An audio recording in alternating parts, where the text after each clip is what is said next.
You know what? I'm wearing pants, but I could tell you I'm not, and you would never know. far as diving into the lore books, that's something that I've been wanting to do, but the time I get gaming, I don't wanna spend it there reading. I wanna be playing. Yeah, exactly. So, I mean, hey, this is gonna be your show too. It's not just mine. So, let me ask you, what are you looking forward to getting out of the show? Honestly, just chatting about Destiny, like, I know you were saying it's pretty casual, but I would actually like to do, like, maybe a weekly basis kinda thing or biweekly. Oh, Um, yeah.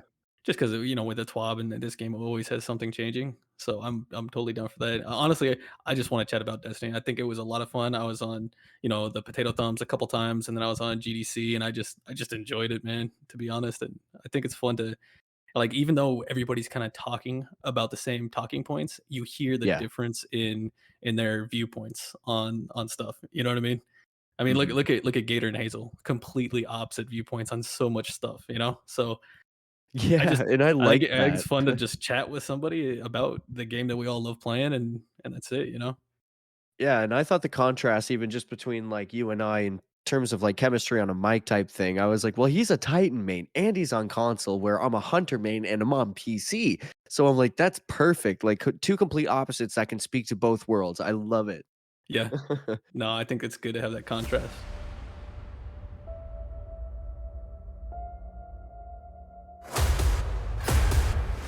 The Blueberry Lounge is a Destiny 2 podcast dedicated to Guardians.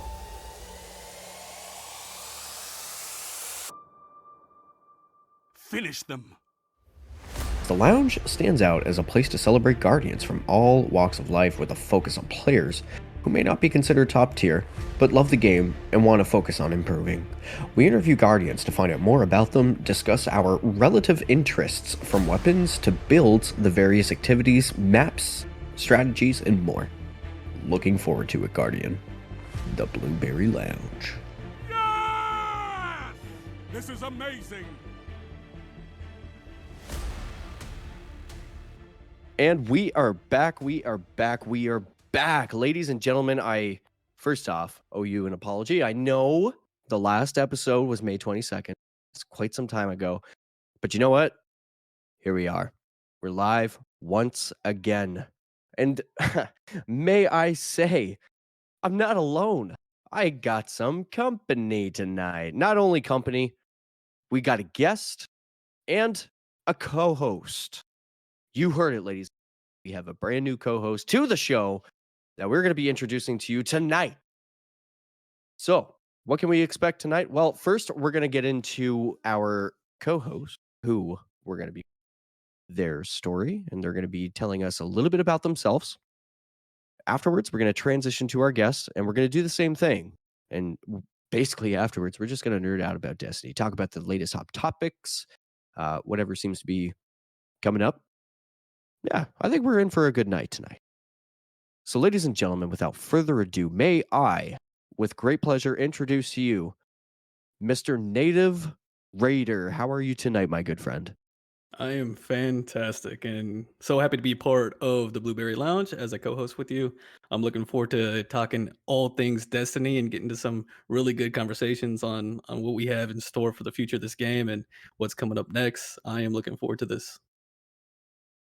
Yeah, me too, man. I'm very excited. So, why don't you just tell us a little bit about yourself? Like, whatever you'd like to share. Like, who are you? What do you like to, what do you do for a living, I guess? What do you do to put food on the table? No, I'm just a Titan. That's about it. No, I'm just Shoulder kidding, man. charge of Titan. Got it. A couple That's crayons, it. maybe Crayola in the back pocket. I prefer colored pencils. I got an elevated taste. Not rose art, Crayola for sure. But no, I'm a dad. I'm 35 years old. I've been married to my wife for about 15 years, and I served a majority of my 20s in the army and did all that kind of fun stuff. And I've always been a gamer ever since I was a kid. I love it. And recently got back into Destiny with the Witch Queen, and been just going all in on Destiny. Started YouTube content creation, all that kind of good stuff. It's been a lot of fun. Living large, living large. And hey, thanks for your time and service, man. Appreciate you. Yeah, of course, man. Anytime. That's awesome. So, how did you get your start in gaming? Like, do you remember the first time that gaming felt impactful on you? Well, impactful, yeah. But the very first like memory of gaming was regular Nintendo, the NES, and playing Zelda. You know, Mhm. that was a lot of fun. And then later on into my early, I think it was middle school. Finally got a Game Boy and was playing Pokemon. You know, the red and blue were the first ones out, and that was a lot of Yes. fun. I got really more into like the online FPS stuff on Xbox, the original Xbox, with Ghost Recon, the original Ghost Recon, and that was just we were all in on that. It was actually me and my dad. We had a clan. This is before esports was really a big thing, and there was a website called TeamCompete.com, and that's where we kept the ladders and the rosters and tournaments, and it was just so much fun, man. And then yeah, from there it's just been no looking back. Played all kinds of different games. Definitely tend to more favor the shooters, but also enjoy the MMOs, and I think that's why Destiny's just perfect because it's basically FPS MMO. Oh, yeah, exactly, 100%. I'm right there with you with the Pokemon, by the way. Yeah. Um, Pokemon Red for me, when I started, I was a Charmander lover, still am, and, of course, my absolute favorite title is gonna come from, Crystal. So, like, the Gold, Silver, Crystal era, the 2nd generation after Red. Cyndaquil would be my OG favorite of all time for sure. Yeah, there was I think I actually picked, Squirtle for my first Pokemon, because everybody was having, Charmander, and I was like, yeah, I wanted to be different and whatnot, and I didn't wanna go with Bulbasaur because, they'll burn me and, like, that's a weakness, so I'll take their weakness, strategizing at a young age on how to PvP people kinda, Yeah. But, yeah, Pokemon was fun, but I'll be honest with you, I haven't touched Pokemon in a long time, and I just remember the OG Pokemon, the OG Mhm. set, I guess, up to, like, Mew and Mewtwo, and then after that, I'm lost. There's so many out there now. Yeah, no, for sure. I totally agree. My OG system, by the way, was a Sega Genesis for me. Nintendo wouldn't be till later in life, but I would never have my own to play. It would always be like at a friend's house or something along those lines. Sega was awesome. I used to, like, beg my mom to go to my cousin's house because he had a Sega, and not only did he have a Sega, but he had I don't know if you remember Sega Channel. That was, like, basically the OG Game Pass, You get, like, I think it Yep. was, like, 10 games through your coax cable, like, adapter type thing, like, every month, and we just nerd out, play video games all day on a Sega Genesis. I loved it. Oh yeah, that's awesome. So, do you have a because of Destiny story? Because of Destiny. And what can it be? What do you mean, like, because of It could Destiny? be any capacity. It could just be from meeting people to a great raid moment, even anything that you could possibly imagine that was impactful to you in Destiny. Uh, yeah, I guess so. Because I mean, that's the only reason I'd be sitting here as a co-host of a Destiny podcast is because of Destiny. I found, some other communities, Guardian Downcast, Potato Thumbs, the Guardian Hub, those guys, the Owl Sector Yep. Alliance, what they call it. Um, I didn't even think there was podcasts for video games in general, and Yeah. I listened to some of those. I was like, ah, cool. What's this Discord thing? So my son had to teach me what Discord was because I had no idea really. Like I've heard of it, but I was like, yeah, I don't know. And he showed me that, and I got into the communities. And that's if it wasn't for Destiny, I wouldn't be knowing Discord. I wouldn't be a YouTube content creator. Uh-huh. I wouldn't be in this realm, and I love this realm. It's Talk amazing. to him. So because of Destiny, I'm on a podcast and I got a YouTube channel. And you know what? Same here. Exactly the same here. Like it, you know, it's one thing as a viewer, and it's important as a content creator as well to also still participate as a viewer. Like I get my inspiration from hanging out with other people and just hanging out. It's not just about like creating content and watching numbers go up. It's like legitimately making connections with people, like getting to know them and just making good friends. And sometimes those friendships will last you a lifetime, right? So Yeah, I couldn't agree with you more. And especially when it comes to just like YouTube itself, like I think I'm still way more of a like heavy on the scales of a YouTube consumer for Destiny yeah, than like a provider of content. And I don't yeah. think that scale will ever tip into balance or the other way around because I mean I just enjoy watching the game, watching other people talk about stuff, and Yeah, no, I think it's definitely important, and the friends that you make along the way are amazing. Exactly. Couldn't agree more. So this is a spicy one that I like to ask folks and, get everybody's perspective. So just for contrast perspective for the listener out there, I'm a PC player and Native here, he's a console player. He plays on Xbox. So this is going to be an interesting question and I think great content for everybody. So, hypothetically speaking, question for you, sir. Bungie releases a new toggle option in the settings menu to opt in for open cross platform and PvP with the intention of giving you a wider player pool. With the point of it being a toggle switch, you can enable or disable it to either have complete open cross platform or stick to the pools of your system. Do you ever see yourself enabling the option or furthermore leaving the cross platform option enabled? As an example, for some perspective, like I, as a PC player, there would definitely be times that I would toggle it on. Example would be like low population times or like off time times, if that makes sense. Yeah. Um, when most people are like sleeping or something like that, I would definitely toggle it on then. Or in trials, even I would actually toggle it on. Just because like whenever there's times where I just run into the same team over and over and over and over again. And it's just because there's not a lot of people playing at that time. So like if I could widen my pool just by turning on a toggle switch, that would like relieve that, if that makes sense. But at the same time, from a PvP perspective, player who's suffering from population lacking, I don't want to step on somebody else's game on like console, for example, and like, because that's not fun either. So that's why I kind of like thought, well, what if it was just like a toggle option that you could turn off?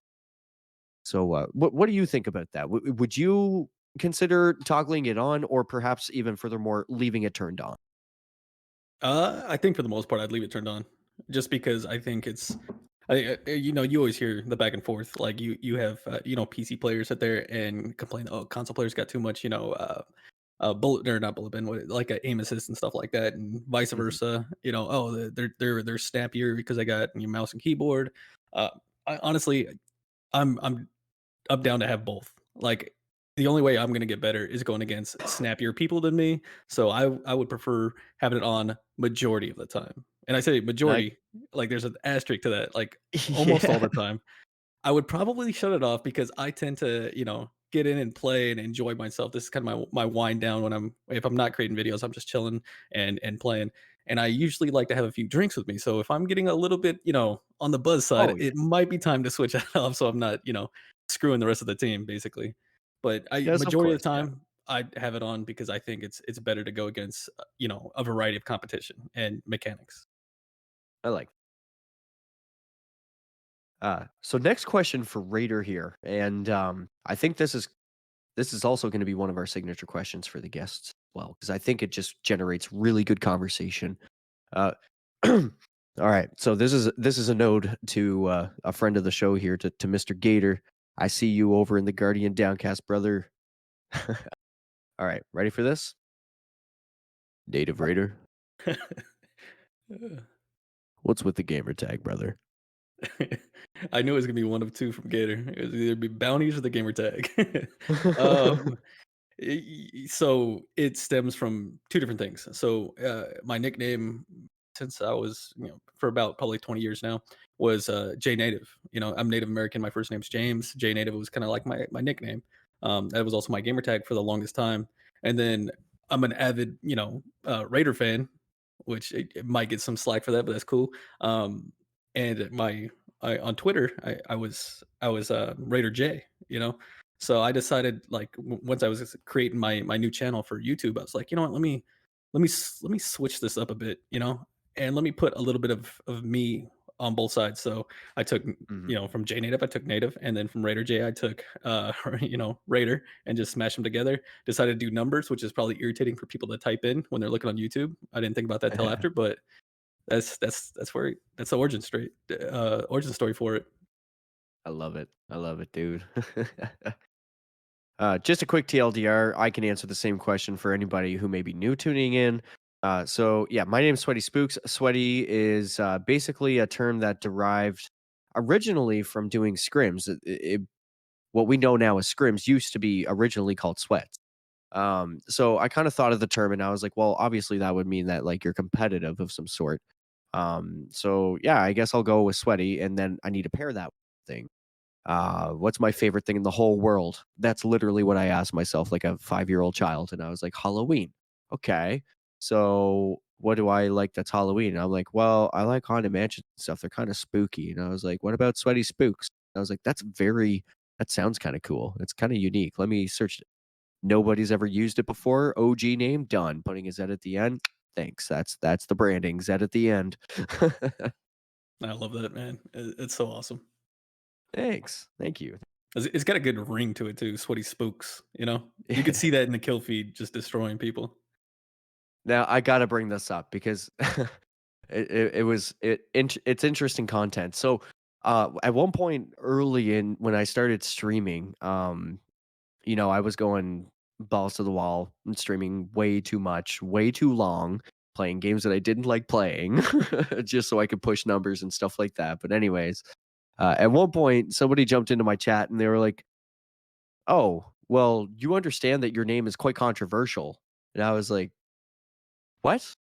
And they're like, "Yeah, in the 50s where I'm from, like spooks is used as a term to like negatively describe a particular group of people." And I was like, "Well, I wasn't aware of that. Look at my channel. Everything's all like Halloween stuff. Like I'm not out here trying to offend anybody." So, just to clear that up in case anybody wanted to bring it up. Yeah, that's interesting. I'd never heard of that either. Using that Yeah, as like a I was like, derogatory "How am I term. supposed to know people's history? I'm sorry. I didn't mean to offend anybody."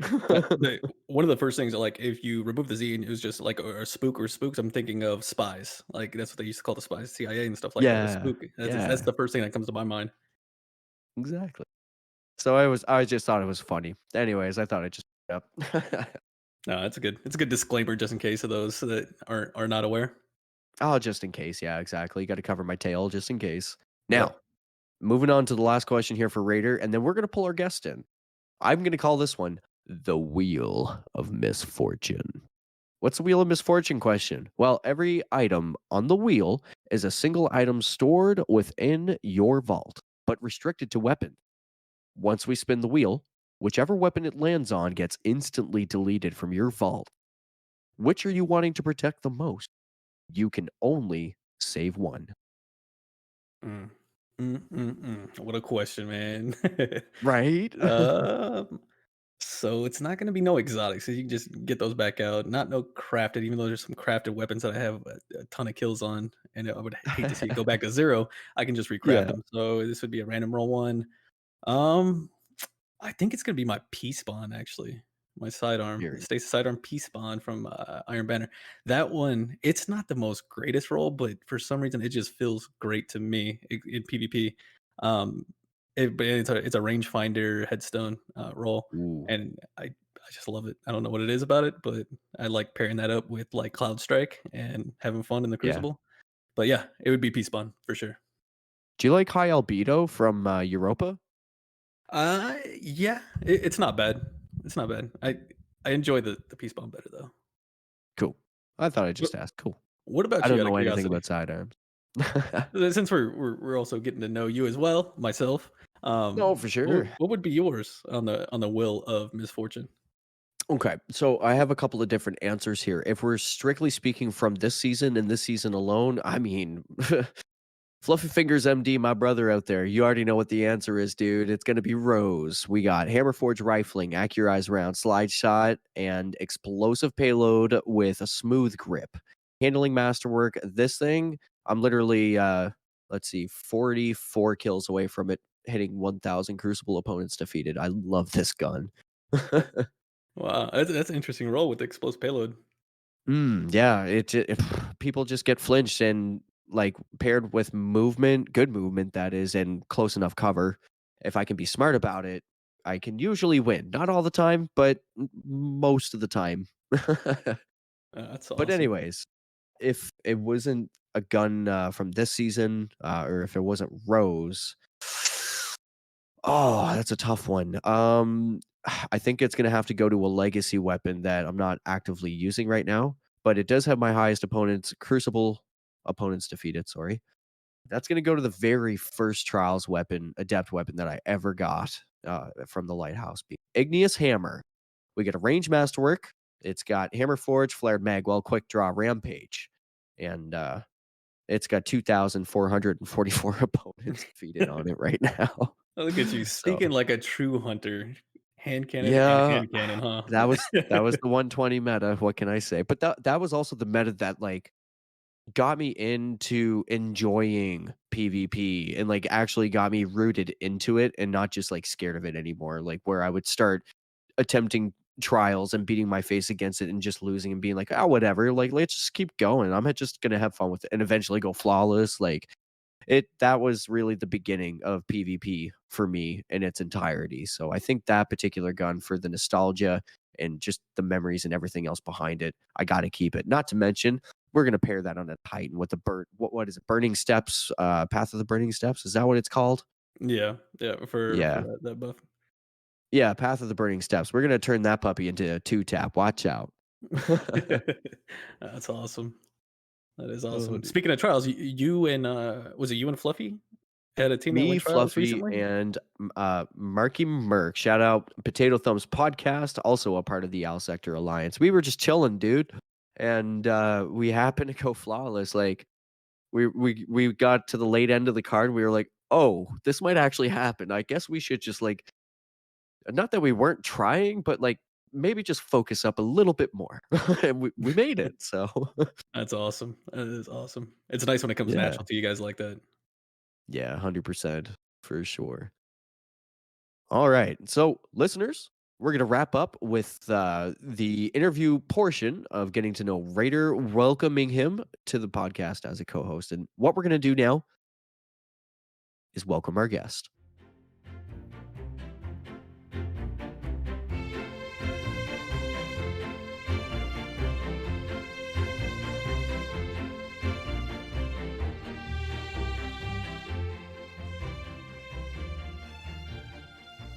I love it.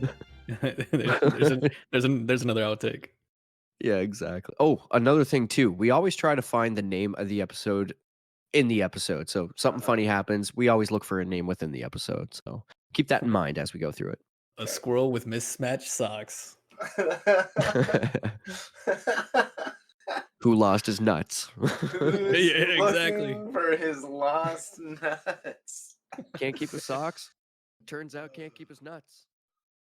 Ladies and gentlemen, we are back. All right. I am accompanied with Raider. Raider, say hi to the folks. Hello, everybody. Oh, dear. No, just kidding. And we also have our guest tonight, Mr. SmokeytheSkwerl. How are you tonight? Absolutely phenomenal. Couldn't be better. Good Could stuff. not be better. And it's because I'm here with you guys, and it's a highlight for me, really. So, Uh, you like Destiny? I love Destiny. It's not a like, and it might be a nostalgic love because of what this game has done to me. But absolutely, I can't put it down. It's just one of those bits, it's one of those things in my life that I just can't let go. Exactly. So, ladies and gentlemen, we are going to be interviewing our guest, Mr. SmokeytheSkwerl. And so let's start by this. Smokey, why don't you tell us a little bit about yourself, whatever you'd like to share, anything personal, if you'd like to share how you put food on the table or Sure. whatever you'd With like to my share, hands, entirely up with to my you. hands. I will pick the food up. I'll bring it to the table and I'll put it down. And that's just how I've always done it. I don't know if I'm doing it wrong or not, but as far as me as a person goes, I'm an extrovert with severe anxiety, and I can't control the things that come out of my mouth. So that's just that's just been my whole life. But that's it. Yeah, I like interacting with people. I like saying absolutely stupid shit and taking it just a little too far, just because that's how my brain does it anyway. So I just have to accept who I am, and that's kind of where I'm at. For sure.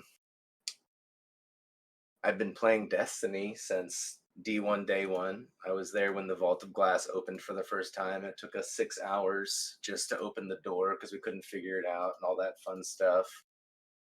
Is before that it was Call of Duty. I played a lot of just first person shooter. Here's a gun, go shoot. So the allure for me with Destiny was, okay, everybody, you can get this gun, but it's probably not going to be the gun you want, because you have to go find the role, and you have to find, you have to find the exact gun that you want, like, so that, like, that, I thought that was just cool as hell, as opposed Yeah. to Call of Duty, where it's like, hey, you put in this many hours, you're going to unlock these attachments, and then that's it, and you just go kill people. So what's kept me around is that whole ideology of the PvE, to go grind and get the guns, and then you take them into the Crucible and you see how it is. And I mean, I've had plenty of times where I've grinded for a gun for days and did all the work to get it, and then I've hated it. So that circles back to what the game's done to me. But it's a love-hate relationship that I just can't get enough of. That's awesome. That's super understandable for sure. But we got an OG. He is an OG Oh, D1 yeah. day one. I like that. Oh, And Something yeah. I'll never be able to say.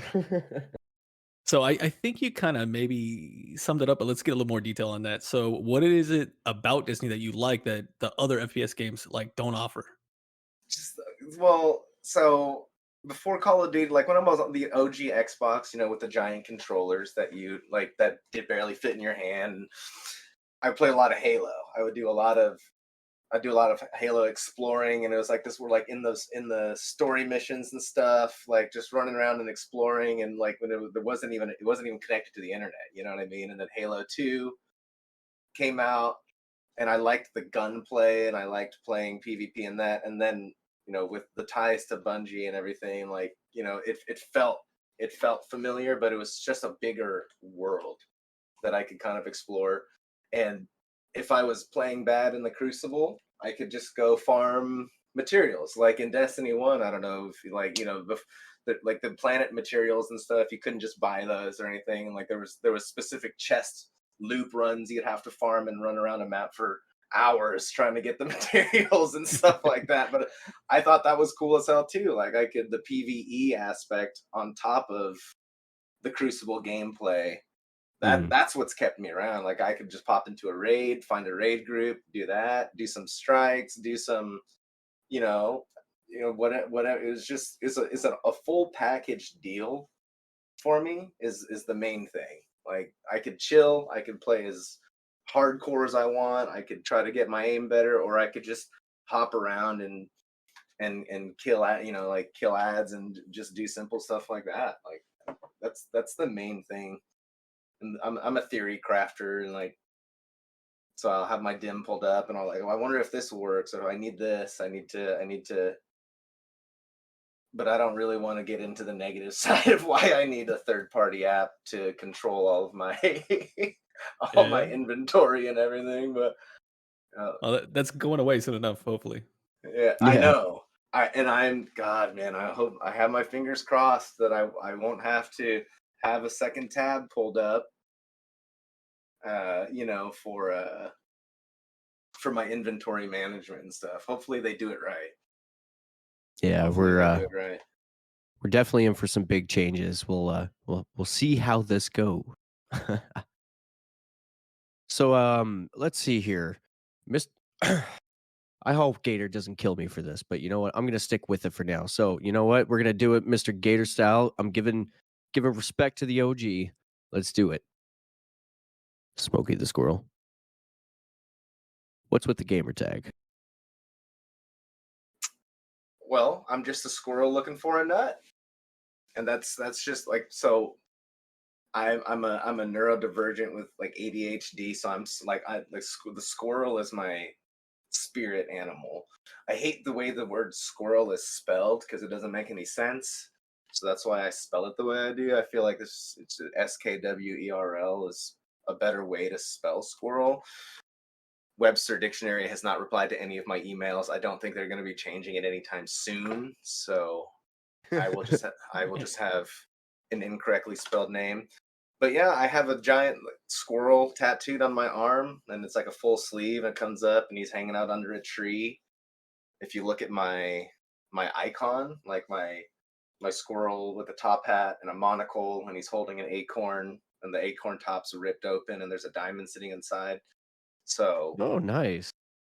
that's my, like, on my page, that's the artwork. It's actually just a picture of my tattoo that my girlfriend kind of she kind of cartoonized and added the colors, because my favorite colors are cyan and purple. Cool. Yeah, if you want to So send me a picture of that or whatever, I can put that as like the cover art for your episode. That's cool. yeah, I could do that. I could do that. Yeah. And then the idea behind my tattoo, this is kind of just squirrel. I'm squirreling off down a squirrel hole here, but the idea of the tattoo is I have the squirrel on my inner bicep, and then on my outer arm is a big tree growing, and then half of the tree is a tree full of acorns, and then it branches off, and onto my backside, it's a multi-fruit tree. And this it's a 55-hour piece, 55 hours of chair time. So it's a big Wow. tattoo. Wow, Yeah. yeah, that's huge. My I have a dragon fruit growing out of my tree. I have strawberries dipped in chocolate. I have a jack-o'-lantern holding up a swing set. Like, one of the ropes is broken, and the jack-o'-lantern's holding up part of it. It's got what else does it have back there? It's got a bunch. It's a multi-fruit tree, but then the idea is, like, the acorns on the dead part of the tree are they're all full of diamonds, because he's got one popped open, so my tree is growing diamonds. And this, like, that's the idea of, like, finding, when I say I'm looking for a nut, I'm just looking for something that I like. I'm looking for my next Yeah. hyperfixation, my next, there's diamonds in my nuts. Actually, that was my one of my first gamer tags that ever got banned on Xbox was Skeetin' Diamonds. And That's beautiful. I love that. that lasted 3 days, and it was sad when they told me I couldn't have that anymore. But, it is what it is. Life goes on. That sounds like a song title. Yeah, Skeet Skeetin' Like, bro, I Diamonds. can see It's that. painful, Like a- but it's worth it. Indie grunge pop Yeah. band or Yeah, something. Or dude. like a Dave Chappelle skit. Like Yeah. a Dave Chappelle Ah! He's like, skit. there's a guy in the back room. What's he screaming about? Oh yeah, he skeets diamonds. He does what? It's his That's main source awesome. of income. All right, here's the Um, next question I got for you real quick. I'm ready for it. Hit me What with is it. your favorite class and subclass that you prefer playing over all others? If you don't know, I'm a Titan main, and Sweaty Spooks is a hunter. What do you got? Stasis Hunter, and that's not long term. That is a recent, within the last month, maybe 3 weeks. I have, on my Steam account, I have 1,000. I just broke 1,000 hours in the game, which I feel like is actually pretty light compared to some other people. I took a break when Stasis came out for like a year almost. So I feel like I've put the bulk of my time in recently. But I mained Titan for probably 800 hours, and that's all I played. And I felt like, And then with you the see heart the of it, cape and you were like, but pretty yeah, thing. I was like, this guy's That's a hopping nut. around. This guy's living his best life. Yeah, but He he don't just hit shoulder literally day. squirreled. Yeah. They don't hit shoulder day in the gym. I'm just saying. Yeah, you're not lying there. I get, those shoulder day guys, they put me down when they smacked me with that thing. But honestly, I felt like I was kind of backed into a corner with my Heart of Inmost Light. I love PvP, but I spend the bulk of my time in PvE. So I felt like I had to use Heart of Inmost Light for my rotation, and then I would switch to the Curious Falling Star, or whatever it's called, for my DPS phases and stuff. But I felt like that's all I had. Like, I felt like that was the exotic, because of how good it is with my grenade regen and my shield regen and stuff. I felt like if I wasn't doing that, I wasn't being the best Titan I could be. So that's when I started thinking about a warlock, because in D1 I mained 3 warlocks. Back in the D1 days, you could get triple drops from raids, and if you had 3 characters, you could do whatever you wanted 3 times. They fixed that. So in D2, you can't just have 3 of the same character and get 3 drops for them. Like, you can't do that anymore like you could in Destiny 1. So Yeah. looking No, at sure. the warlock jump and everything, it felt foofy to me. It felt like kind of not fun. Yeah. If I was in the air with a warlock, I was dead. End of the story. That's it. Yeah. Try to Like, do the jump puzzle in King's Fall with yeah, the warlock. It's disgusting. it's like I it's will got never no make it oomph. across. It's got no oomph, unless I like consume a grenade or whatever. Like I know there's ways to do it, but the warlock gameplay didn't seem fun, so that left me with hunter. So Yeah. I think it's probably been 2 months max that I've had this hunter, and I did all the stasis stuff and everything, and I just have fun. I just have fun with the gameplay, the different. I have like 5 different PvP builds, and they're all built around different exotics, like young Yamahamikaras or whatever you want to Young call it. Young Hamkaras. Hamahakara. Yeah, Or that's I what I have mean. like Yeah. a worm husk build for like my 3v3s that I was having fun with. Got a Stompies overall, just bamboozler build. But my Mask of Baccharis is what I main the most in PvP. It's not Yeah. really a PvE build at all, so I'll pull out like my Gerfalcons when I'm doing PvE stuff, and I'll just be invisible with my volatile rounds, even though they've recently chopped them off at the knees, the volatile rounds. But it is what it is. I know. Did you guys Yep. get affected by the volatile rounds nerf? Did you have any builds that were kind of going into leaning on a volatile round type situation? I know you're a Titan main, so probably not over Yeah, there. yeah. I had a void build that would like a high discipline for grenades and stuff like that. That Hmm. would constantly Hmm. try to proc the weapons that I had in that build. So it took a hit, but not nearly as bad as hunters did for sure. Bro, I grinded for like a week straight to get my retrofit escapade. Like I want, or as I call it, the retrofit escapade.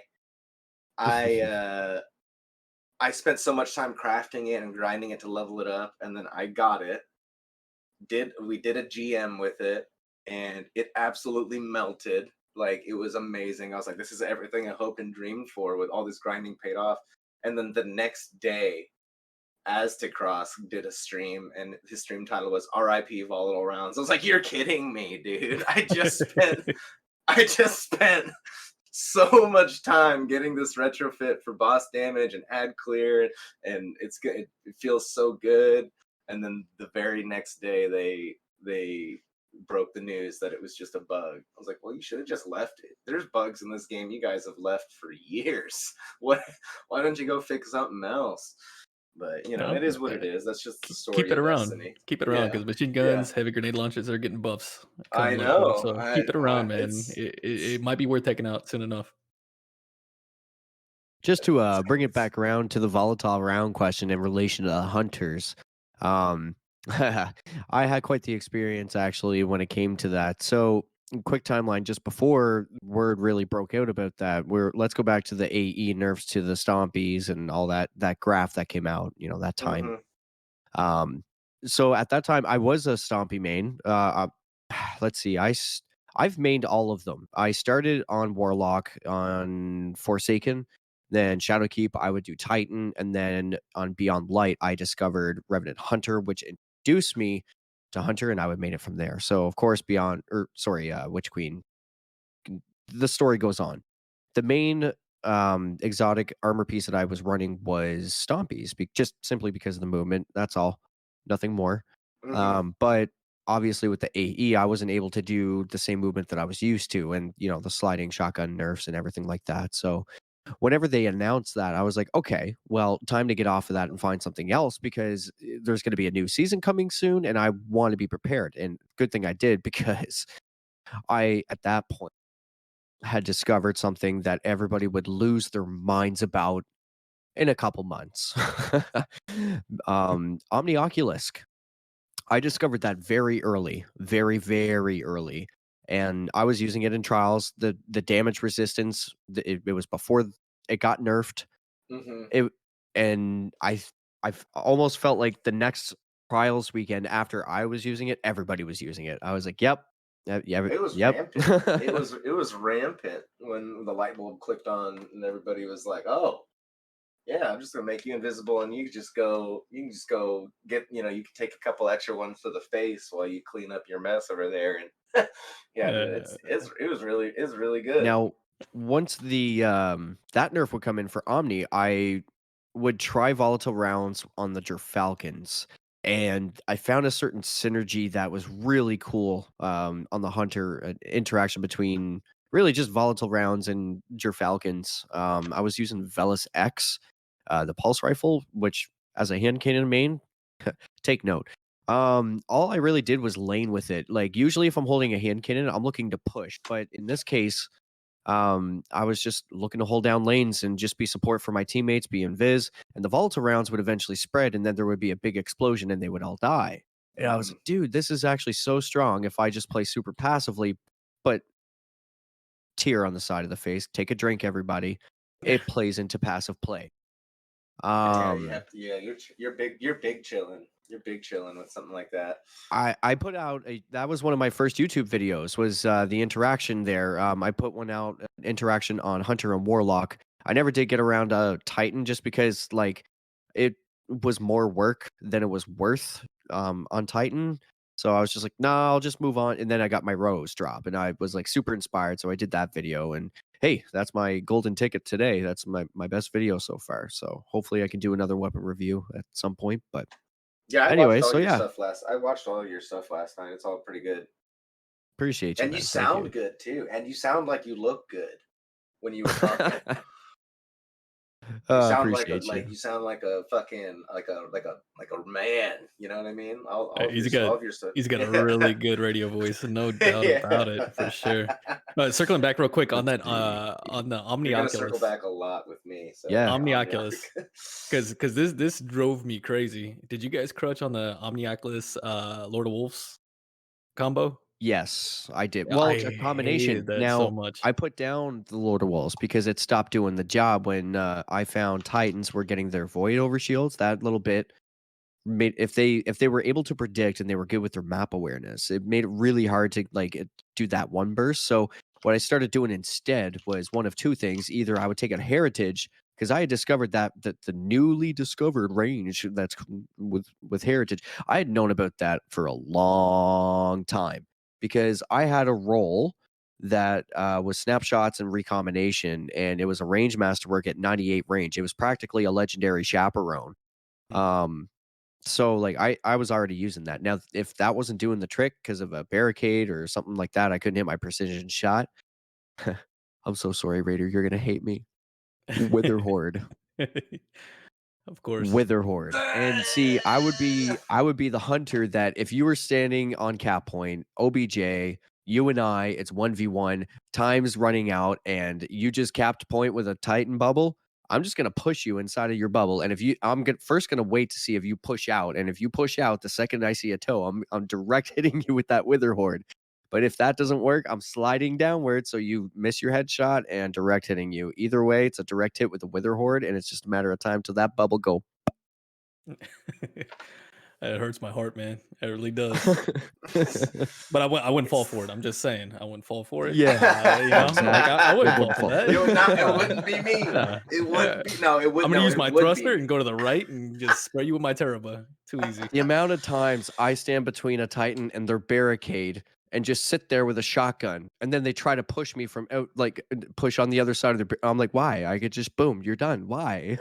Yeah, no, there's too much of a like I like when I'm running PvP, I'm usually running arc and I'm running thruster. I don't even use barricade. I like the movement ability way more. So but I do see that a lot, and it's easy to counter because I hate to say this, my fellow Titans, but you know, your barricade is not your complete safe zone. Like No, I feel like there's a it's an false sense absolute of Yeah, like you back safety yourself into a corner. and then Like it's too easy to jump you have to over anchor it. or Yeah. you know like you know throw if you're running void and you know you throw that void nade that pulls you out. I mean it's Yeah. just there's too many counters to it. So because of just kind of segueing off of the topic of shields, before the most recent, obviously it was within a week, they finally fixed Titans, and they've changed the meta successfully, so it's not just bubbles and shields, and like especially in like the last Iron Banner that we had before this one. Yeah. It was so freaking toxic. It was like nothing but Titan bubbles. And DMTs, but they kind of scaled all that back. But that shield crutch, you could just see it. The whole like everybody like Titan's like, oh, I'm gonna hold this corner. I'm putting a shield. Oh, it's to the down, point to where I just- joined them. You couldn't beat Yeah. it, so Well, and like as a that- hunter going up against 3 void bubble titans, like what can I do? yeah, pray, cry. If I jump pop off one the bubble, map. there's 2 more. Yeah.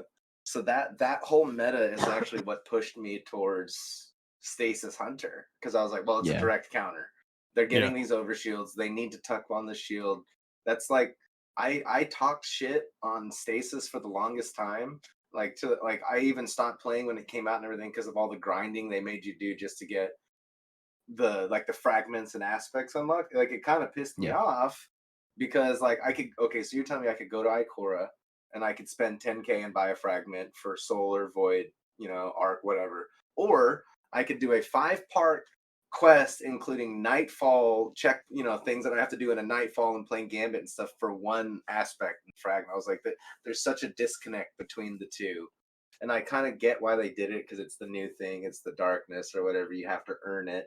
But it felt like it's too much. Like even to this day, if you're just starting out your Stasis whatever, you can only buy 2 fragments a week. Like that's been over a year. Like that's been who knows how long that's been a thing. But if you want to try Stasis out, you have to go through this whole gut-wrenching thought. But it's not even challenging. It's just time-consuming.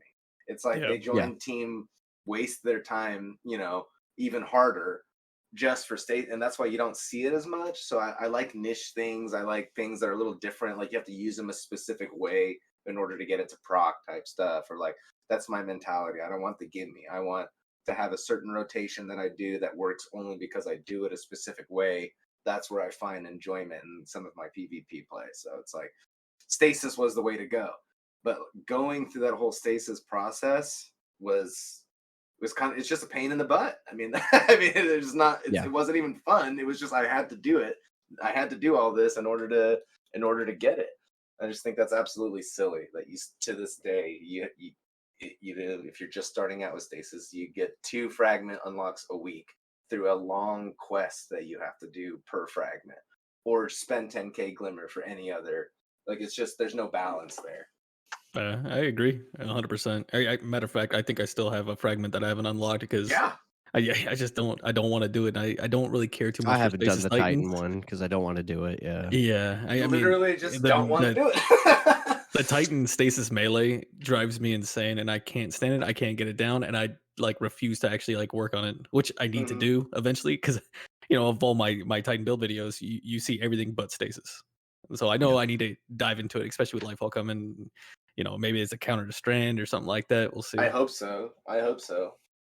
Have a little, have a little challenge, like a little back and forth between the two, because that would just make me super happy. I can't wait for Strand. I can't wait to see what they do.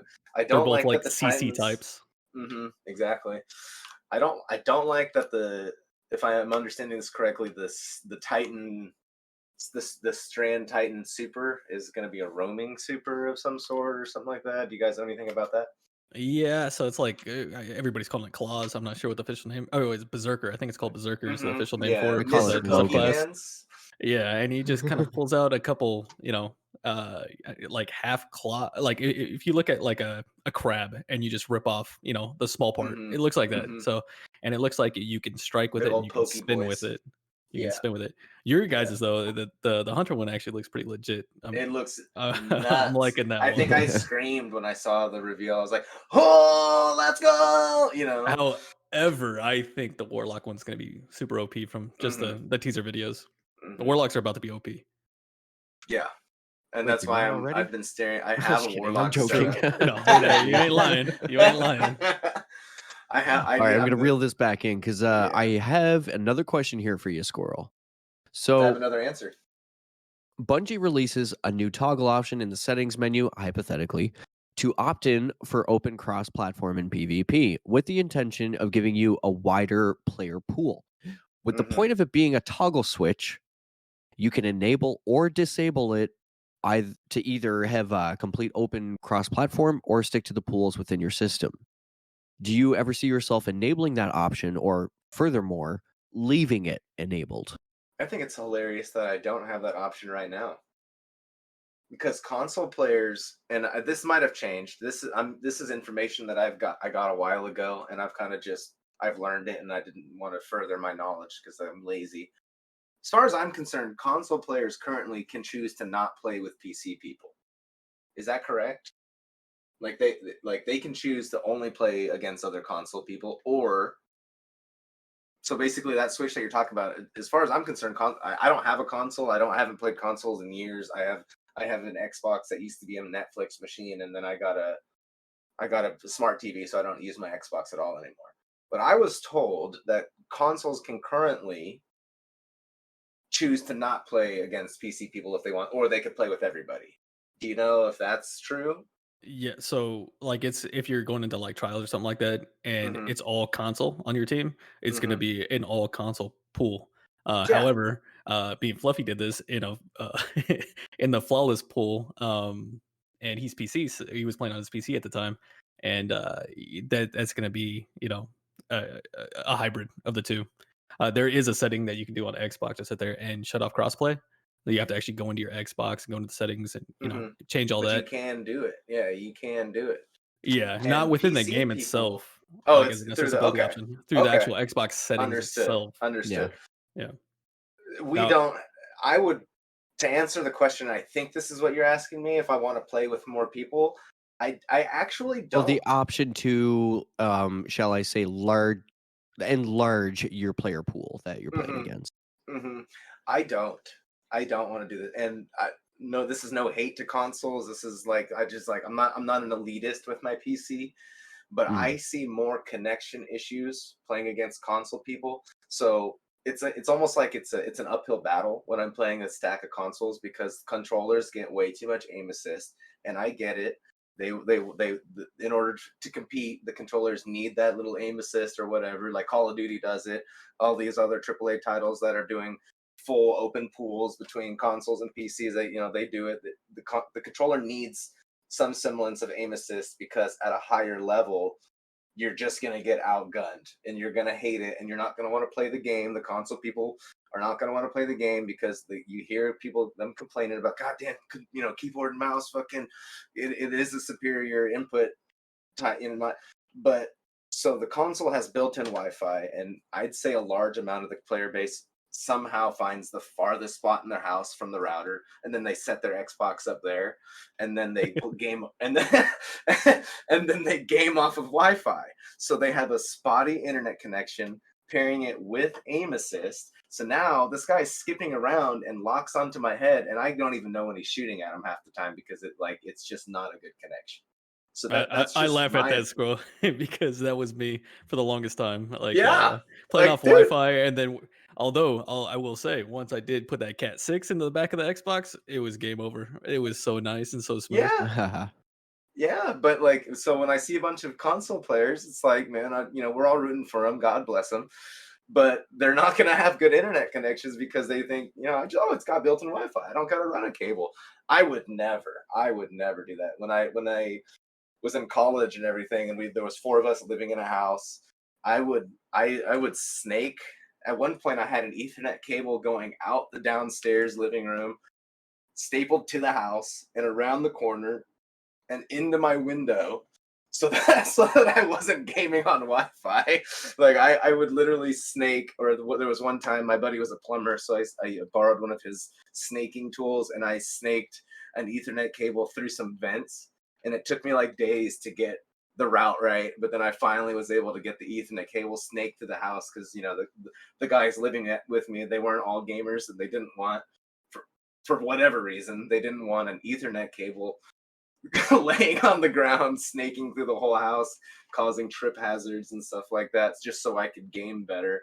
But yeah, it's like that. But so I guess to answer your question, I mean, it would be nice, but if it was ping based, or like if there was a better way to mitigate bad connections and who you're pairing with and stuff like that, the idea of playing with more people in a pool sounds amazing, but I just don't think that it would pan out the way that we would want it to. Yeah, exactly. That's That's dedication, running it through the vents. So Oh yeah, dude. Oh yeah, yeah. It was let's like a go. 250-foot cable. Let's go with the next question here. So, similar to the last one, but more opposite. If you were handed the keys to the kingdom at the Bungie headquarters in Bellevue, Washington, what's the first thing you're changing? Dedicated servers.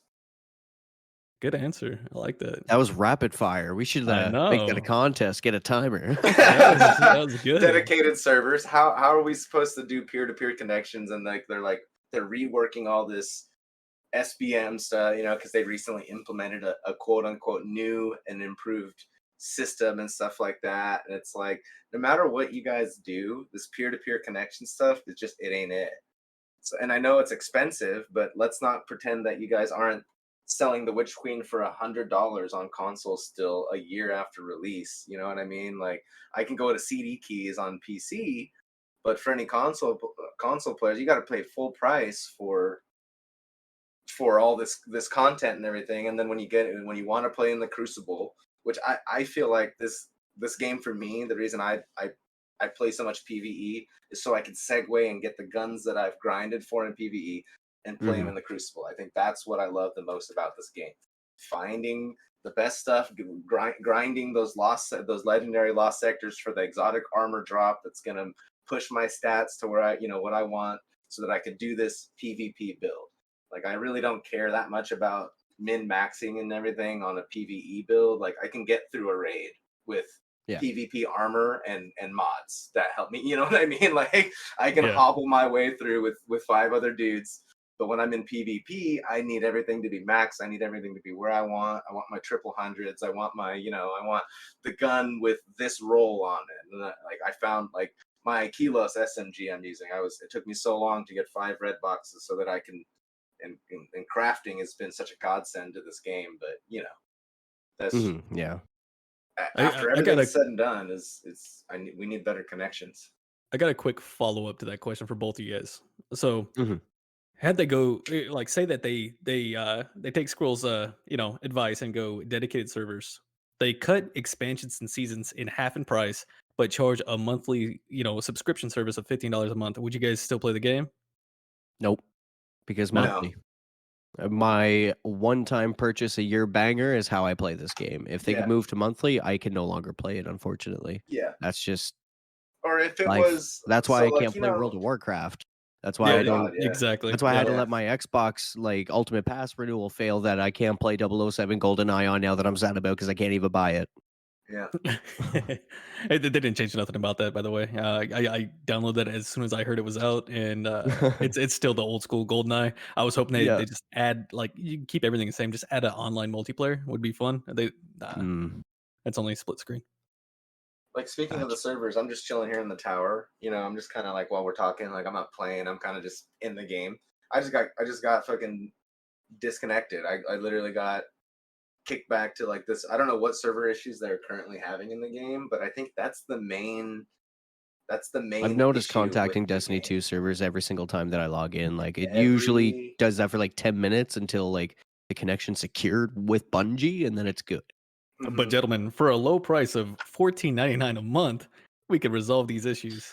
I know it, and that's why I know it, and that's how they keep the money in games like World of Warcraft and stuff like that. The support and like the updates on the back end and stuff like that. Because I think the game is in a good state with everything right now. Now they're tweaking it and they're fine tuning it, but there's nothing I really hate about the game other than like when we were playing Iron Banner before I got on here.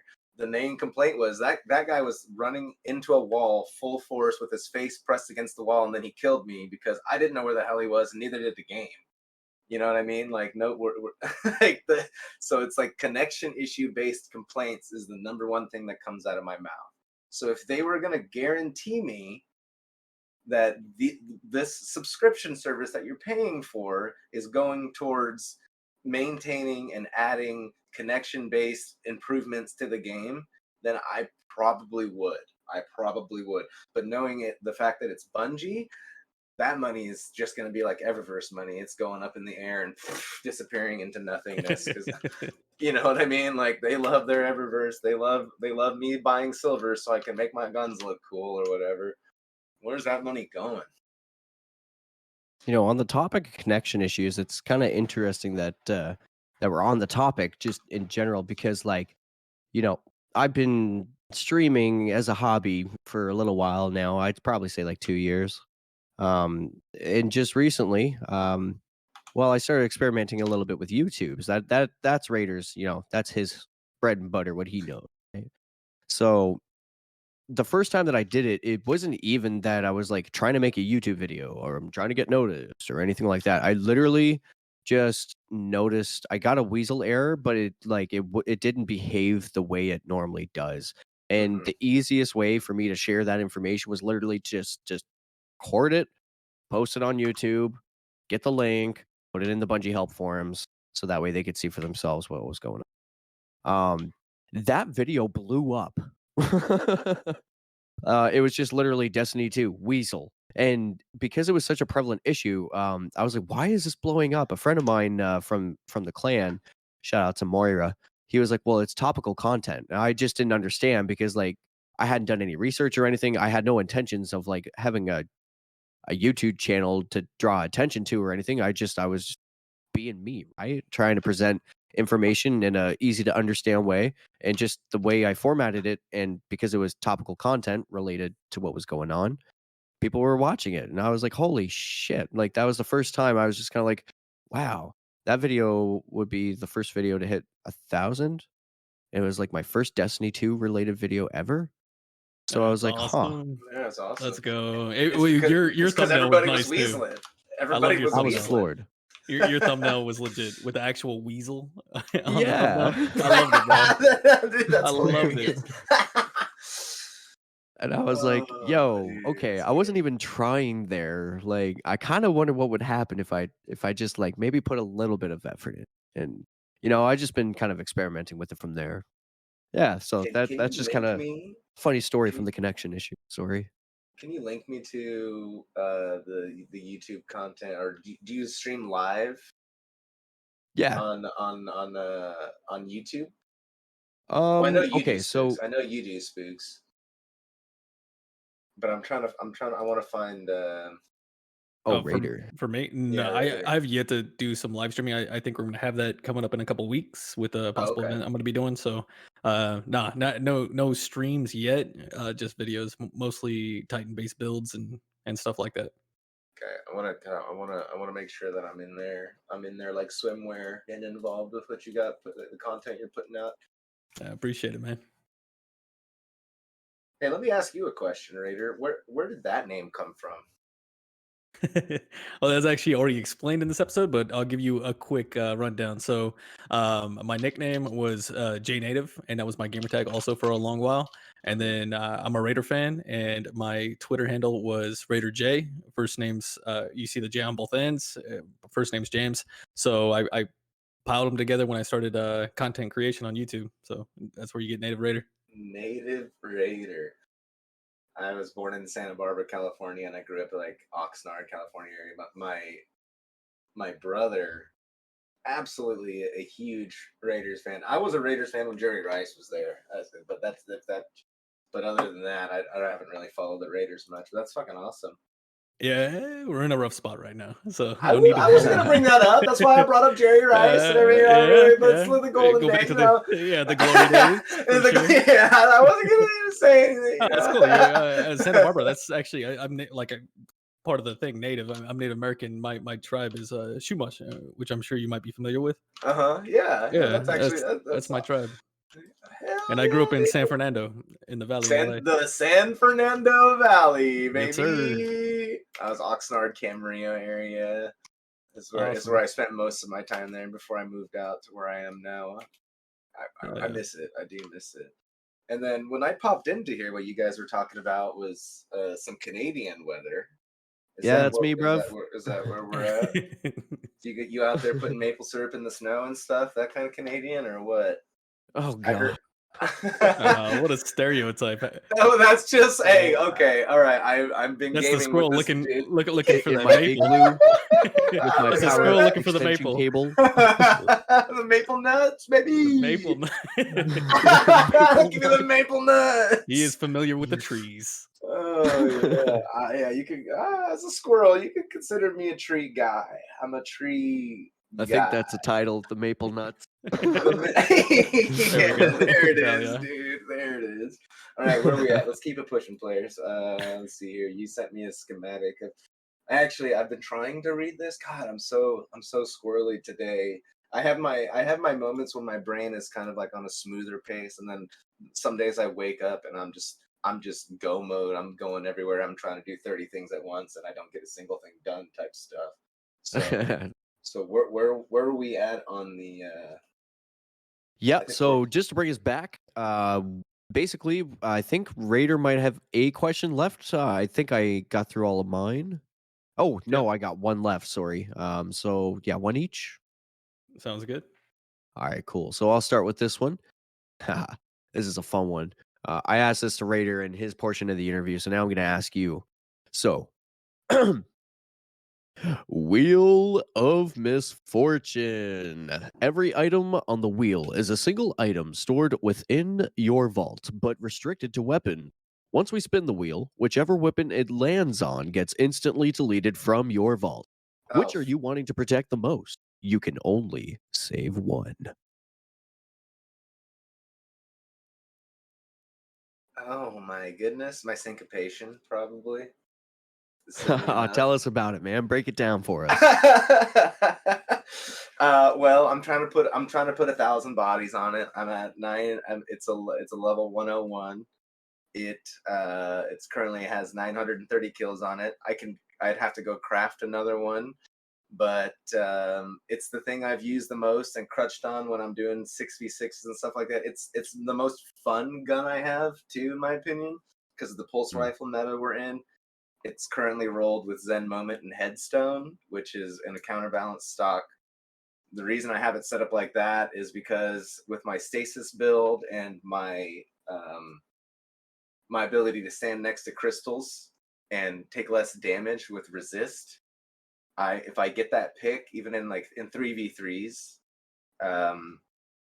if I get that pick, I will just push the crystal so that I have damage resist for the next one if it's a 2v1, you know what I mean? Like, Yeah, or I can shoot that crystal and break it to get some grenade energy back, which then I can throw and then push again. So it's like when it doubles back to the you have to play a specific way to make the build work the best. And I'm absolutely, that's why I'm in love with stasis so much. It's like it's got this own symbiotic kind of gameplay to it where I'm rotating through my things, but if I get that headshot, it rewards me with either grenade energy or damage resist. So I'm fine running double primary, and I don't know why the community hates double primary players so much. Like if I'm LFGing and I'm playing trials with a couple randoms and they're like going through the other guy's loadouts, like, oh, he's double primary, it's gonna be easy. It's like, no, not necessarily, man. Like, depends on how they play. Like, but then, man, the more I talk about it, the more it sucks because I'm like, well, I also wouldn't want to lose my IS Luna either because that's probably my favorite hand cannon, and it's because I farmed for it and it has rangefinder and headstone on it too. So it's like, I love my headstone guns right now. So I'm running double primary, but the two most guns that I use are headstone guns because once I get that if I get that kill, I use the crystal to either and then my secondary one is I've been using the trespasser a lot. So like if I get a kill when I reload, it does more damage right off the break for that too. So it's like I like fun guns that reward me for getting headshot kills or kills in general and stuff like that. But probably my syncopation, because any other gun I can go get another one of. Like, obviously exotics are off the list because it doesn't matter. I can go get another one, but. Are we spinning the wheel of misfortune? Because I'm out of here. If we are, I'm. Surprise! Delete. Yeah, surprise! We are in your systems, currently ready to delete the gun that we. Syncopation IS Luna pick. The You got 3 wheel seconds. of misfortune did not pick soon enough. We are burning both of those guns. Dun dun Dun, dun. dun. That would be terrifying. That would suck, Yeah, man. I'm just like That would suck. staring at You it. know, And it's just like syncopation has been removed from your what inventory. was cool is like I picked a similar role. You got the IS Luna. I picked my Peace Bond with the same thing, the rangefinder and headstone. It just feels so nice. I love it. Yeah. Yeah, there you go, my man, Yeah, let's dude. go. People, honestly, and I don't know if this is accurate or not. This is just my view of it. They sleep on that perk because Yeah. if you use it, like if two dudes are on a corner and I pick one of them, now he's getting slowed. He's getting negated, like way over from where I'm at, and I can push him because he's got to get away from that crystal, and I could either use that crystal for resist, or if I'm low on grenade energy, and that regen is fast for my state. Like if I destroy that crystal, my grenade's coming back very soon. I So think the one thing that I like about like having headstone in PvP is the fact that it blocks the res in trials. They can't res unless they shoot the Yep, crystal. gotta And on break the top of it, crystal. it gives you like if you're engaging on that guy and the other guy comes around, it gives you a piece of cover as well. So Yep, it's yep. it's like Changes the map. two things Changes the that map that that you that can helps, use. and you almost close down half that sight line. Yeah. Mhm. Headstone is I think maybe a little bit slept on in the Oh no, PvP I aspect. absolutely agree. I absolutely agree. Like if you use it right, and it's like it's Especially in situational, but trials. yeah, Yeah. it stops the Yeah, for it sure. stops the block. It gives you the cover. I mean, if you're not even if you're not even built into it, like you said, you're typically an arc titan, and you're still finding use in it, and it doesn't even give you the resist or anything. Plus, if you shoot Exactly. it and they're close by, it explodes and does damage to them too. Like like I've gotten some spicy like 1v3s done because of headstone, because they're almost not expecting it. Like they have their lane, and all of a sudden, oh, their buddy's a crystal now, and now I'm running at him, and like it's I think it's cool as hell. Yeah. Oh yeah. For sure. All right, moving on to the last question. Here we go. What most excites you about the coming expansion Lightfall? I have a hard on for the first thing the first trailer that they showed, where somebody sent an ult out, and then somebody with the strand grapple hook, like I think it was like a rocket or something. Oh, the yeah, Thunder Thunder Crash Crash. grapple. Yeah, dude. And I was like, I was like freaking out. Like I felt like I was getting blasted in the face with dopamine and serotonin at the same time. Like I was like, what did he just do? Like I had to like pause it and go back. So you're telling me that my buddy over here, Native Raider, can Thunder Crash, and while he's doing that, I can grab onto his toes and fly with him to the engagement. And when you land, you're sparking and you're doing all sorts of cool stuff to the ground, and now I'm there with you. Yeah, that's right. Watch out, PC lobbies. I'm bringing my boy. Yeah.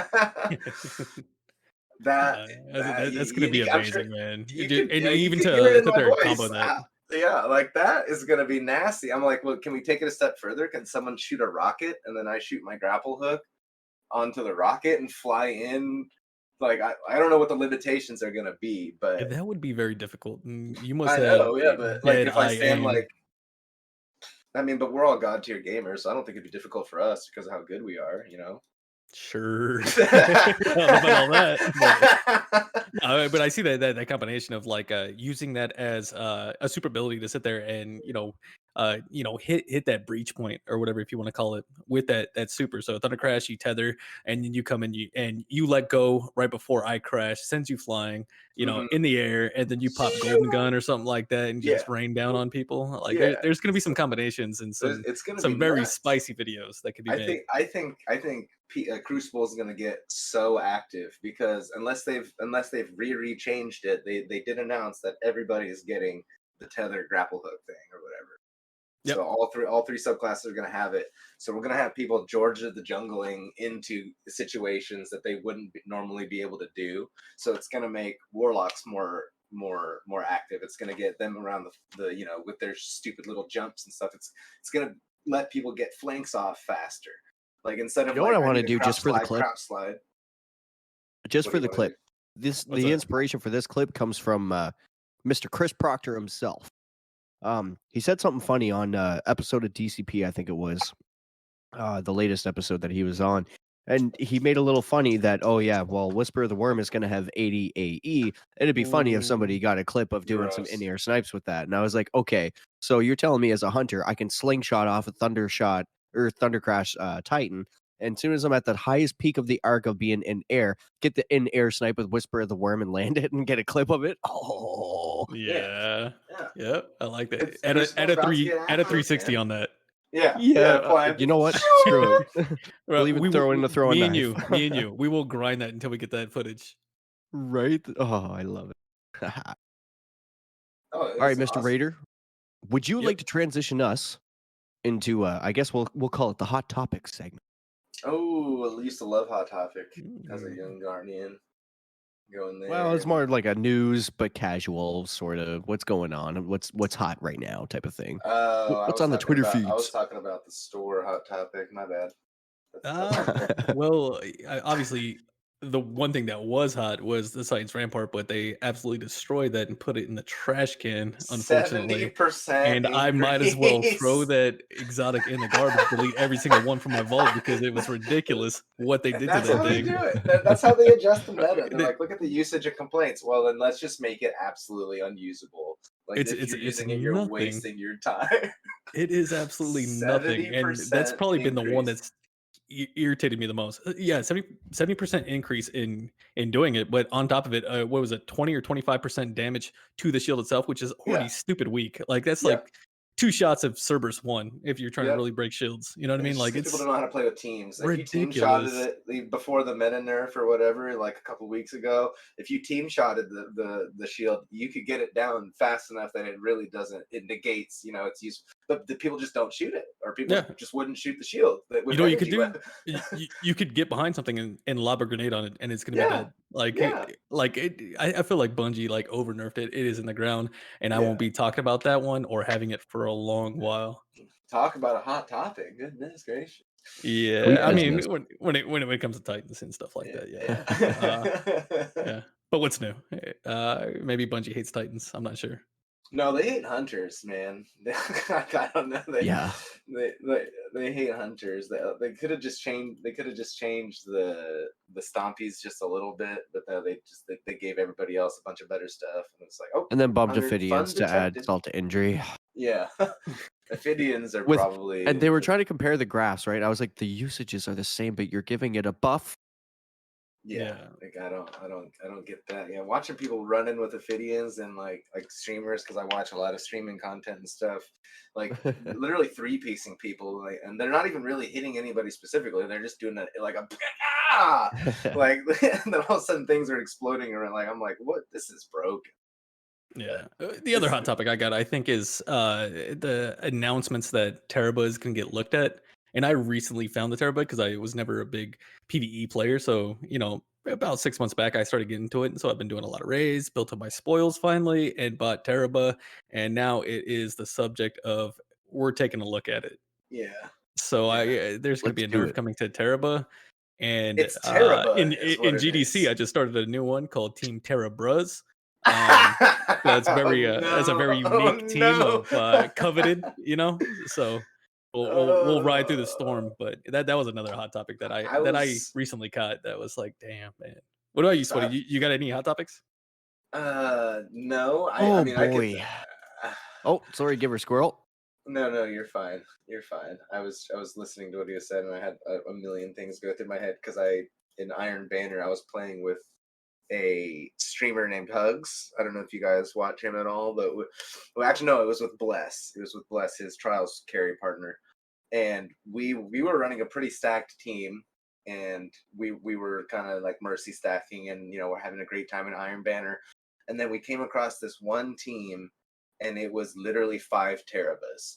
And then the guy, the squad leader of the team was actually in Obless's chat talking trash on us. Oh my gosh, connecting to Destiny servers again. What are you guys doing over there? Just plug it all back in. God dang. And he was talking trash on us and everything, but playing against 5 Terabas in Iron Banner is probably like the worst experience I've had in Destiny in a very long time. And to compound it, because he had like 50 viewers or whatever, but he was coming into the chat and like talking trash and everything. I'm like, you guys are all using literally the best gun in the game, in my opinion, as far as being able to get active with it and just melt people with it, because it really is good. It has to be good though, because you have to spend what's the ticket on it? 250 spoils of conquest or Yeah, something? 240. 240 just Yeah. to get it. So I obviously it has to be good. You know what I mean? So I don't think it needs a nerf, but playing against that many of them was and we probably queued them back to back 3 times, and then we played a couple games where we didn't play, and then we played them a couple more times. So it was like 5 times total that we ended up playing this team. And when we first would load in, they didn't even have the Terabas on, but then they saw that it was the streamer playing with us, and we were having a good time. They're like, "Oh, fun detected. Let's go ahead and jump on Bungie's bandwagon and destroy these guys that are having the most fun right now." So that was the Team Teraba is what I was calling them. So that was just Teraba. Yeah. Not to So, sorry confuse with to Team interrupt. Terra Bruh, though. No, Not to Team confuse with Team Terra Terra is Bruh. fine. Yeah, you guys Shout are out fine. to Team Terra Bruh. We got Matapaz and we got Fluffy Fingers MD. That is the OGs of Team Terra Bruh. All right, Sweaty, what you got? I love it. I love it, boys. Well, I've definitely heard of a couple of hot topics throughout the week. One of which being, well, I don't know, the game was offline for 24 hours, relating to being a hot fix that was released, and that hot fix was deleting characters for people. They were losing triumph progressions, so they had brought the game offline. Now, Bungie, and I'm not knocking Bungie when I say this, because being the amazing folks that they actually are, like, they were giving us updates throughout the night of what they were trying to do about it, where they were, uh, and I will always tip my hat to Bungie for being transparent. Absolutely. 100%. Um, Yeah. Yeah, Bungie help tweets are awesome. Yep, 100%. And like, I'm supportive of them taking the game offline for the health of the game to be okay when it comes back. I'm fine with that. Certainly before a big content drop. Yeah. But I did find it kind of funny in the irony, needing a hot fix for the hot fix. Yeah, it was a cold fix, if you will. It was too hot, so they needed to do a cold fix because they heated it up way too much. Yeah, so the folks at Before Bungie, that, they had worked all night and did a rollback. I'm not a dev or anything, but I know that a rollback itself is not light work. So thank you to Bungie for that, big time. And sorry, Scroll, didn't mean to cut you off. no, you're fine. I get cut off all the time because I talk too much. Um, before that, this was before the new season started, when Catch Crash and everything was the seasonal thing. There was remember when the game went down for like 3 days because of something that happened. I don't know if you guys remember that at all, where it got to the point where it was basically like playing the game solo. And so I was doing catch crashes and stuff, but the matchmaking wasn't working and stuff. So you literally couldn't. And so they did that. So it was like a 2-day, 3-day stint, and for an entire day, basically, I was playing by myself in the game, and that was some of the most peaceful PvEing. Like I was doing like master catch crashes and farming a bunch of guns and stuff like that. That made me think of that. But the main thing that I wanted to bring up was, I think all of the things that they're doing, like to integrate the dim type loadout system into the game, and all the hot fixes that they're trying to currently do they're chunky because of they're trying to kick the third party people out and everything like that. Do you guys think that the server issues and all the stuff and the things going down, is that because of the major changes that are happening to the game, or is that just how it's going to be once Lightfall comes out? I don't know, and take this like a grain of salt, if you will. But I'm gonna put my tinfoil hat on for a second, Yeah, and because I always I'm have gonna mine on. No, I get it. I'm just gonna theorize that it's probably just incrementally putting information into the game in the background in preparation for Lightfall. If that makes sense, into the servers and stuff that Lightfall is going to be requiring to use. And then of course, like the content itself, they'll drop it on the release date and stuff like that. But I think it's just it's preparation, and for the time being, perhaps with existing compounding issues that they're experiencing. I mean, they've been letting us know. I haven't read the details through the hotfix updates or anything like that. So I mean, that's on me for not reading those updates. But I do know that they're working on it. They're aware of what's going on, and they're gonna make the right choice for the health of the game.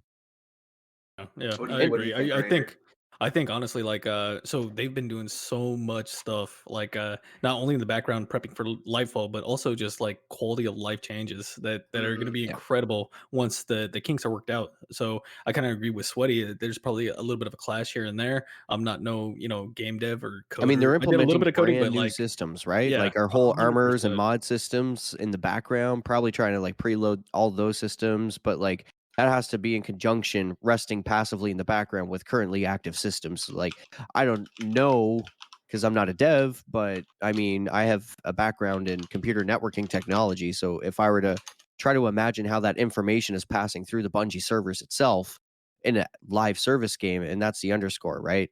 That I Yeah, think a lot of us take for granted and forget about sometimes. Just because we're all addicts to this frigging game because we all love it. Mhm. yeah. But that's just my personal opinion. Nah, Um, big yeah, underscore, big, bold that shit, italicize it, live service game. yeah. Yeah, 100%. Couldn't agree more. But man, Mr. Raider, Yep, do you have some we'll say TLDR TWAB news for us?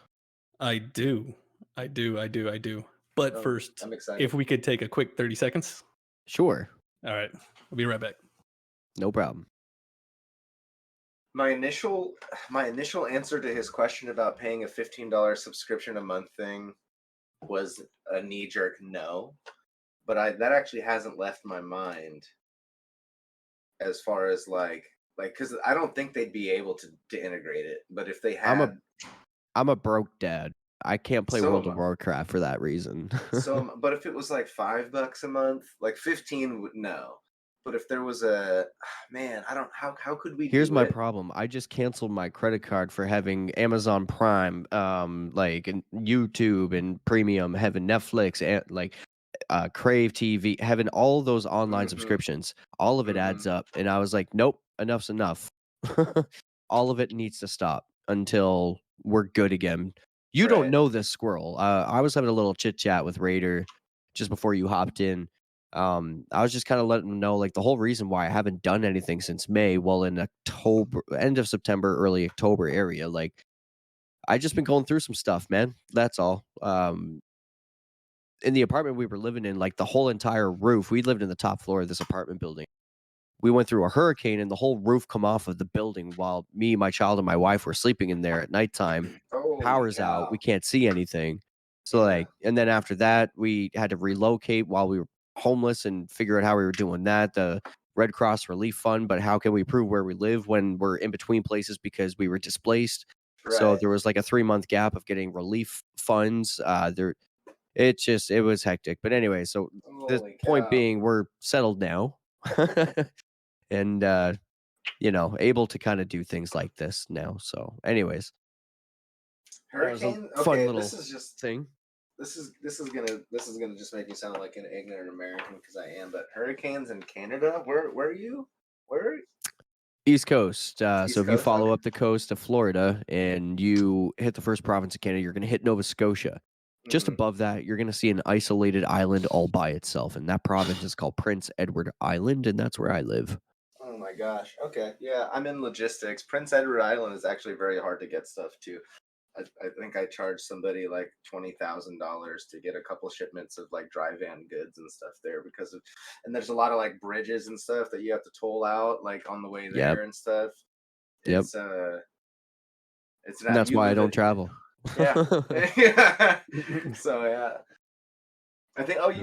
you asked me how I put food on the table, and I could not, for the life of me, despite my best efforts, answer you seriously. But just to cap, just because you gave me a little bit of your history there and your background, I'm a logistics coordinator. So I'm work from home, and I basically just have customers that needs goods moved from here to here, whether it be flatbeds, dry vans, stuff like that. Like a dry van, I call them dry. They're just the big semi truck, box trucks, the 53-foot long ones, and I just coordinate and interact with trucks.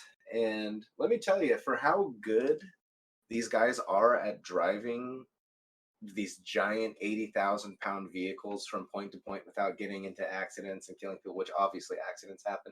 It's astounding how much of them they don't know how to read or listen to simple instructions or like just follow the simplest directions. God bless them. They are the backbone of America. If semi trucks stopped moving, the world would fall apart in a matter of days. But it's just astounding to me, like the issues that I run into because they can't read the contract that I spent all my time typing up for them to understand how to get to places and things. It's crazy. Sure, But for that sure. that thought just came to mind. Sorry for squirreling there. You're good. You're good. All right. So we're going to jump into the TWAB. Quick overview of everything. And I'm going to just hit some kind of key points in each section. And then we can talk about it here and there, but we'll try to keep this short and quick as possible. So the TWAB overview for this week at Bungie, they talked about Lightfall exotic gear. They had a trailer on it. I'm sure you guys have both seen it with the gear and weapons. Pretty Oh yeah. amazing. They had a reminder to go back to the Weapons Sandbox blog. It's Black History Month. They talk about that and what they're doing over at Bungie. Blues are gone, and for real this time. Also, a vote on the next Trials match, and also Trials pre-launch downtime, preload details. So, starting with that beautiful, beautiful trailer that they did with there's 3 new exotic weapons, 3 new exotic pieces for each class, and the first one you had was Final Warning, which is a strand sidearm. And this has like a full auto that procs a perk that reloads a magazine and gives you tracking strand bullets. It Oh, kind of reminds me of that. Mhm. You guys play Titanfall, the smart pistol? Do you guys ever dabble in that? Not I, no.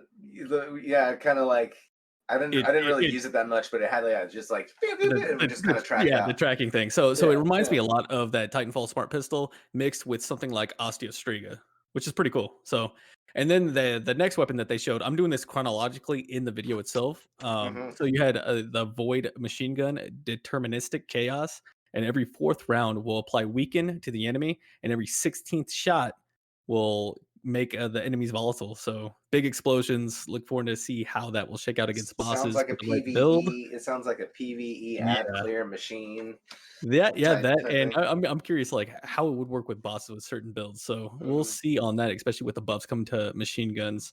Yep. Next you had the, Hunter exotic, here you guys go, and I am gonna butcher this name so bad because it is I can't say it either. ridiculously hard to say, so I'm gonna give it my best shot, though. So I think it's oh, man, alright, Tirantaratin Fascade? We're gonna go with that because it sounds okay. I'm trying to Um find it. Oh, it's so sick Yeah, looking. it's Nothing flinch. CYRTARACHNE. Yeah, and it has one of those C's. Oh, yes, yes, yes, yes. After grappling Yeah, this exotic helmet one. Okay, so yep. let's see here. Let me just read it for a second. Because we All were right, actually just talking about Okay, flying. You were yeah. talking So about the flying through the air and then sniping, exactly, like and that's as what you. this one Seer to is. Rockney's Because faucet. yeah, so after grappling, you'll have like this woven metal armor on your body. Head is not included, and flinch resistance is huge. So that sniping headshot thing, this might be what you wanna Yeah. wear for that. And I think this is going to be a very interesting one. And I'm curious about like the amount of damage resist it does give you as a hunter, and of course, possible those like sexy midair snipe videos. Nice. Yeah, like in the video it shows, and obviously it's not really a gameplay video, but it kind of is.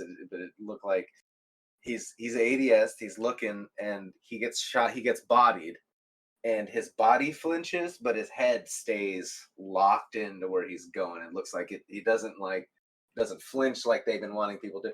And this like things like that are probably why they've messed around with all this flinch, and they're testing out all this airborne effectiveness stuff, and like they obviously went too far with it, but now it's still in the game, but it's kind of reworked a little bit so we can But I think Yeah. all of this is gonna circle back around. All this adjusting and like even the retrofit escapade, like now that it's not as good as it was, it's all circling back around to what Strand is going to offer and bring to the table, and I can't wait for that. No, I can't absolutely. wait to I see mean, they had to build things and start the movement toward Lightfall and what they're gonna bring. And then so the next exotic we got is a Titan exotic armor piece, and it's called Ambient Leap. And when Titans use their barricades, it gives them extra armor to the wielder, and it spawns 2 additional seeking projectiles that track targets aggressively and suspend them. And the video shows 3 projection targets that come out of it. So that makes me think, because in the actual like TWAB, it says 2 additional seeking So projectiles. so So I as a think baseline without it, it's gonna be at least one, woo! as some kind of Oh, like it's gonna be so strand triggering. barricade, and they aggressive track and they suspend them. So that's that like almost like marionette that you see on the Cabal and stuff like that in the previous videos. Mhm. So that's gonna be real interesting, real interesting. I think that's gonna be a fun one to It's play with. gonna be so. Imagine you're on a 1v1 with the Titan, and he doesn't even have that chest piece on, but he slams his shield down, and now you have to deal with him being behind cover, and it sends out. If he can hit you with it, I don't know exactly how it's gonna try. If it's just gonna go in a straight line, like some sort of wave frame, It, it, you it know, it branches off like one down the middle, kind of like and then two off to the side, right? exactly, but it says Yeah. it aggressively tracks. So, could you use that with rallying barricade? That's one thing I'm thinking of because you can Oh, just that'd be. pop up and take them out real quick. So we'll see how that one goes. Moving on, we got quick storm, or I'm sorry, Quicksilver Storm Catalyst. So when you get a kill with your quick silver built-in grenade launcher, it'll spawn a tangle, and those tangles are like these green orbs that'll appear where you killed somebody, and now you can grab those, pick those up, and throw them and do massive strain damage. Is what it's looking like. Yeah. So there's the catalyst for Quickstorm or Quicksilver Storm, and then you got Warlock exotic called Swarmers, and this one allows Warlocks to create threadlings that infest and attack enemies after destroying a tangle, and that's the biverb what they said in the thing. So looking at the video, you blow up one of these tangles that you Outbreak. create with it, and then it creates the threadlings, and they're on the floor and they sit there and seek and destroy nearby enemies. Like that could be pretty good too. I'm thinking Um, pairing that with Outbreak, dude. yeah, Mhm. Oh, I little just want to see what that would be like. little Siva and Threadling kind of thing. Oh yeah, yeah, like the combination of the two, getting attacked by the swarms of the two. That'd be kind of crazy. That'd be yeah, I like that. That And sounds swarm good. nades. Oh, All right, and finally they showed Winter Bite at the end. This is going to be the very first heavy glaive, heavy slot glaive. This is a stasis glaive, and it'll fire a large ball of energy that locks onto nearby targets and freezes them. Now, like it's interesting because in the video it looks like they travel slow and they kind of almost like the Warlock turret, but moving and bigger, and it'll sit there and start freezing everything. I sit there and rewatch that little part of the clip over and over again to see that. So we'll see how that plays out. I mean, I think it's probably like the least exciting for me, to be honest, because you're giving up both your exotic slot and your heavy slot for a It glaive. wouldn't be So me. It wouldn't we'll be me. see. it looked more Maybe like Triton.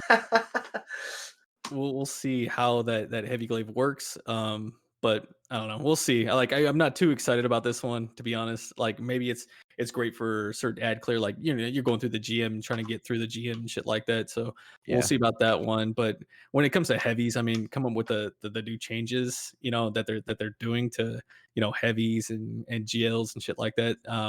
We'll see. And that rolls us into the next part of the TWAB. Weapons are changing small, and they just offered a small recap of the weapon tuning article that they published on Wednesday.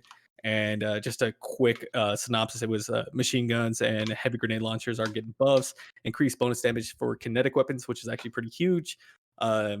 Legendary linear rifle or linear fusion rifles are being adjusted as well, which is sad because I just got my Adept's big one finally, and I threw it on my Taipan, and I might have to let that just rot in the vault for a bit till they come back. Subclass verbs for more exotic weapons. One thing that I heard about that one is like Prometheus Lens, which I yeah. absolutely love. I did a video on that one not too long ago. That's going to get incandescent, which is going to be kind of crazy. I'm going to love that. That's going to be a fun one to play with.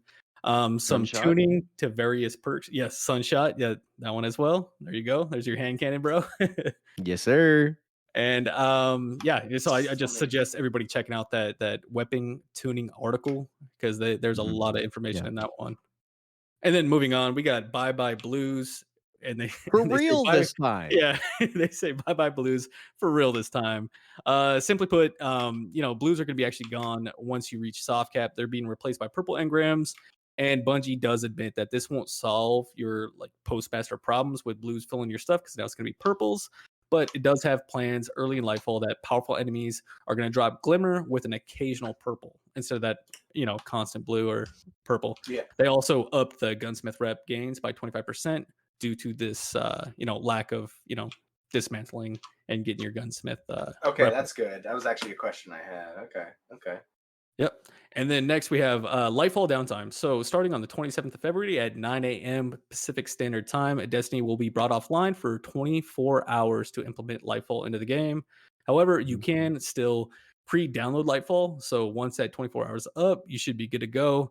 But of course, as with all new expansions, expect that, sign in queue once the servers do go back online. Yes, sir.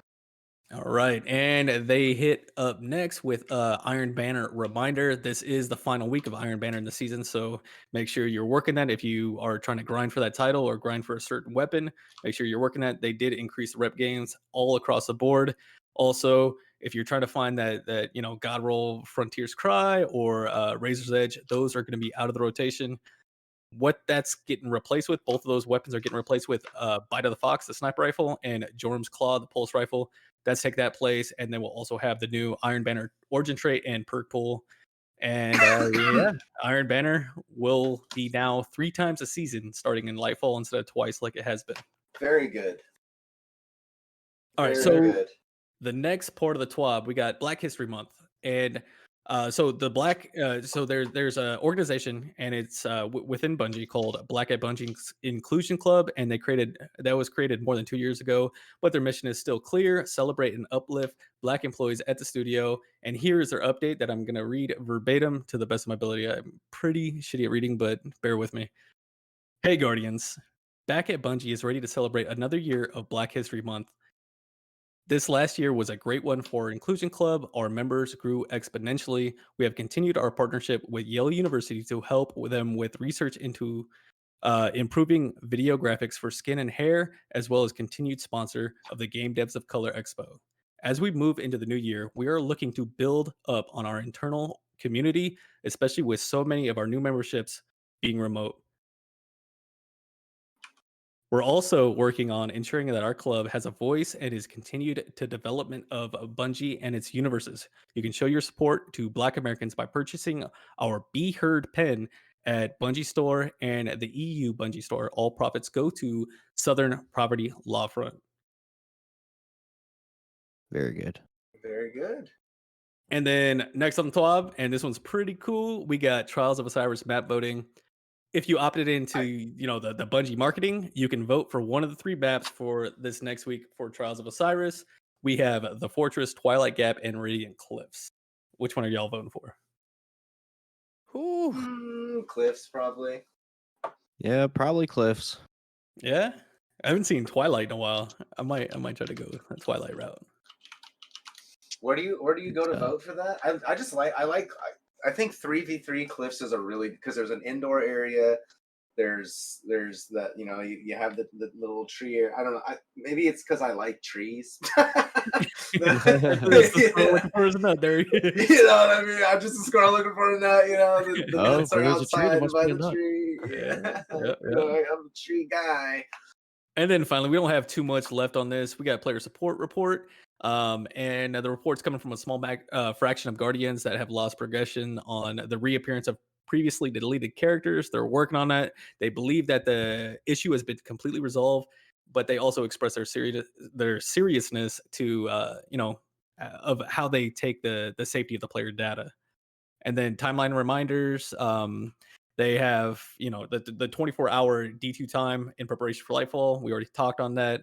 And then starting the 28th of this month, Season 20 in Life Will begins, and any of your unclaimed 2022 Prime Gaming rewards will expire. So make sure you grab those up. And then there was just a laundry list of known issues. I'm not going to read through it for sake of time. You can definitely check it out. I encourage you to check it out on the TWAB. Moving on to the movie of the week and art of the week, there was a video that was actually pretty entertaining, created by Axula1, Axula-1. So I'm thinking like an EXO type name. And it was titled "If Osiris and Clovis Got into a Discord Fight," and it's pretty good. I like it. It's pretty funny. They had another video. They had another video by John Rumble, and it was featured via Twitter with an entering video of soloing Spire of the Watcher Dungeon, and then finally they had some art as well. Of the week, and it was a Warlock submission as well as a Hunter submission. It's actually really nice pieces. But I mean, that's about it. After that, there was the community manager, Bruno Leviers. I believe that's how you say his last name. And, he ended it with all great things to say. Hasta luego, Bruno Leviers. What do you guys think about the TWAP? 100% the trials voting for is it. sweet. I absolutely love that. I like that was I got yeah I like the maps that we're gonna be able to vote on. That Yeah. got me excited. I just want to be vote for that. Overall, it's good. Nothing like too crazy. Glad they finally got the blues thing figured out, because I was like, I thought these were gone, and I'm still getting them. So Yeah. Well, the first thing that came to mind for me was that Winterbite is a Triton. The deterministic chaos looks awesome, by the way, and the final warning, it looks amazing, but it's a sidearm. I love sidearms. I can't wait to put that in my hands. It's gonna be fun. yeah. Oh, I'm terrible with them. I can't use them unless it's a rapid. No, it's all good. That's me with hand cannons. Hand cannons and fusions, to be honest. Not linears, but like regular fusion rifles. That's my weakness. I have not put enough time into those to actually get Same. anywhat good. How could Shout out they to Fluffy. He's really rework- good with them. How Yes, could he they is. rework fusions in the Crucible to Shorten make- the range whenever they have rangefinder so that they don't reach 50 meters. Shout out to Lego LaFlash. I've seen that clip, buddy. Actually, Fluffy was helping him test that. That was awesome. I loved it. Fluffy had a good one. I was Good mind one. blown. That's what he calls vooping, and it was Vooping, yeah. distance, man. It was distant. It was a sniper basically. Was that a rental or something like that? I want to say Yeah. the one with the scope. Yeah, I think so. Oh, God. No, that's great. I love it. All right. So that is the TWAB. Now we are going to move on to, actually, first, before we move on to the questions for the show, I just want to put out a challenge to the listener. So once we get through the TWAB, I would like to have a lore section. Excuse me. A lore section. However, I would like to include the option for the listeners to participate. So if you would like an opportunity to have your voice, played on the show, what I'm looking for is a listener out there to record a reading from a lore book. I have a link from the Ishtar Collective. I'll leave it in the show notes. I would like to read a book for every rose, a thorn. So basically, all the challenge is just read one lore entry, record it, send it to me, and we'll play it. If we don't happen to get any entries, I'll just read it myself. I really don't mind, but I would like the opportunity to include the viewers. So hey, if you want your voice heard on the podcast, I'll leave a link in the show notes. Go to the Ishtar Collective. We'll do these one reading at a time, one entry at a time. Just record yourself doing the reading. That's all you need, and I'll put it on the show. Love that. Moving on. Love that. To show notes, or sorry, questions. Questions for the show. Questions for the show. Exactly. Beautiful So I transition. managed. Yeah, right. Just hard transition. Done. So I know that this being the the first episode back and all that, we didn't really have anybody coming to us for questions. So what I did was I reached out to a handful of folks that are friends of the show. We got shout out to Hazelnut from the Guardian Downcast. We have Fluffy Fingers. from the Potato Thumbs podcast. We also have Rodimus Prime, also from the Guardian Down podcast, and Mr. Gator, also from the Guardian Down podcast. So let's start with questions from Hazel here.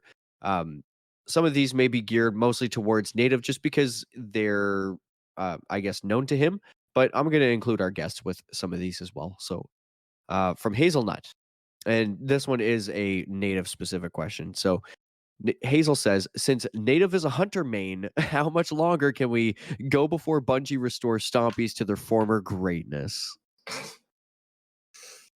Wow. He must there must be a spell check or something on that one. That's just kind of silly, Mr. Hazelnut, sir. Oh. Nah, never. Just leave them as they are. I think they're perfect. We'll just I digress. as quote unquote hunter main, I am happy with them. Bundy, I'm Couldn't be happy happier. with them. I think you did a great job in balancing. Keep them. I will right. say this. Can I just say my Yes, little sir. bit about Stompies? So I have 1,000 hours in the game, 800 of them on Titan. I switched to Hunter. I did a bunch of builds nerding out because the whole reason I got away from Titan is because I wanted to try builds with different exotics that I didn't feel like I was wasting because I didn't have one exotic on. Hardivan most Yeah. likely. So I did a bunch of POH farming. I got a bunch of armor rolls so that I could focus on different armor builds and things like that. I put the Stompies on, and they're crazy in their state. My friends were telling me that they used to be a lot better, but I'm hitting my head on the ceiling when I'm doing my triple jump and stuff, and I'm like, these are amazing. So like whatever they nerfed to make them what they currently are, they must have been absolutely insane. I've only used them in their current state, and I think the slide out and everything is absolutely phenomenal. I don't see a reason they would need to get any better. So that's what I'll say about it as a hunter man who's been doing nothing but hunter for the last probably 300 hours of gameplay. I can't see them being any better. I mean, what were they doing before the nerf? Because I'm not even familiar with exactly how good they were before. You know what I mean? So you're a hunter main spooks when you, how were they before the nerf, pre-nerf? What were they like? Well, basically, I, other than taking the risk of getting shot, had no other punishment for jumping in the air, trying to keep high mobility. But at the same time, like, you had to be mindful of that because of your cover and things You're like that. out Like, there. you can very You're out easily there. get punished because you're just wide Yeah. out in the open, right? But at the same Getting time, too active. whenever you can line up a shot because they're just all over the place all the time, I get it. You need some sort of a drawback or at least investment to make it to what it was. So I get that and I respect it. Real quick, I Yeah. also want to sit there and Yep. Squirrel, your your reluctance to absolutely destroy Hazelnut, you being a squirrel looking for a nut, and him being Hazelnut. I applaud I you. didn't. I I applaud just you. did. It's literally I you did. eating him in Yeah. in your pick. So I didn't want to be that guy. But yeah, I'm glad you noticed my reserve because I could have gone in. Yeah, absolutely. Where the hell are you? I've been looking for you everywhere. I'm so hungry right now. Come here, Hazel boy. Ladies and gentlemen, that's Mr. Hazel NT anywhere and everywhere. That's Brandon. No, we Yep. love him. He's actually on episode 3. Just prior to this episode that was released on May 22nd. But So yeah. I'm gonna find time and just to show my ignorance for who I'm with and how I'm interacting with you guys. I'm going to have to because I just met you spooks not too long ago through Yep. our good buddy Reaper over the pond, and Yep. I have not had the time to catch up and watch, but I plan on this evening. I will be going through and listening to the content that I'm missing out on because I have a feeling I'll be wanting to interact with you guys and hang out, at least play games, things like that. I really like both of you guys, like the mentality that you guys have towards the game is very similar to mine. I have a lot of friends that play this game, but like they're not watching the twabs. They're not like paying attention to what's going on in the community and like staying up to date. And I really like what you guys are doing, so it does get me pretty excited.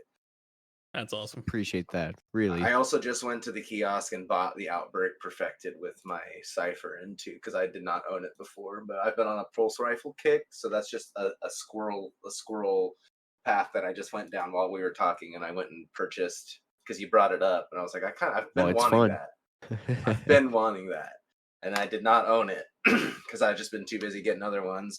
The No Time to Explain isn't really doing it for me on Time to Kill, so I'm really I want to see how this thing does. I don't know why. I just wanted to bring that up. We shall see how the Outbreak Perfected works for me. Absolutely. Yeah, And get we're it. going to slide into the next question here for Raider. Sorry, didn't mean to cut you off there, Raider. What you wanted to say there, bud? No, nothing. Yeah, go try that Outbreak, and thanks again, Hazel, for the question. Appreciate you, bro. Absolutely. Next question is also from Hazel, and I'm going to pose this to both of you. We're going to rapid Uh-oh. fire this question as a hot take, see what comes off the top of the dome. Have some fun with it. Best underrated exotic for PvE and go. Oh, I'm gonna go with Devil's Ruin. Shout out to Monkey. Devil's Ruin, shout out to Monkey. Very nice. I don't really have an Oh. answer for that. I don't really have an answer for that because I don't know. I really don't know. I wouldn't say Kefries is underrated, but I think the True Sight, like, it's not underrated, but it's something that you can really take advantage of that I haven't, that I've been seeing people use. I think it's really cool to be able to see through walls and stuff. Yes. So I can't really. Okay, so I will say this. I think so. Since people crutch so hard on Stompies, and I can't attest to whether this is true or not. This is just a thought I had, but I think Frosties actually look better than Stompies on paper. I don't have a build put into it, so I can't tell for sure. But looking at it Yeah, on that's paper, the increased dodging melee regeneration, like like your dodge regeneration while sprinting, so you're constantly dodging. On paper, I would lean more towards Frosties over Stompies, but I haven't actually played it, so I can't be confident in that.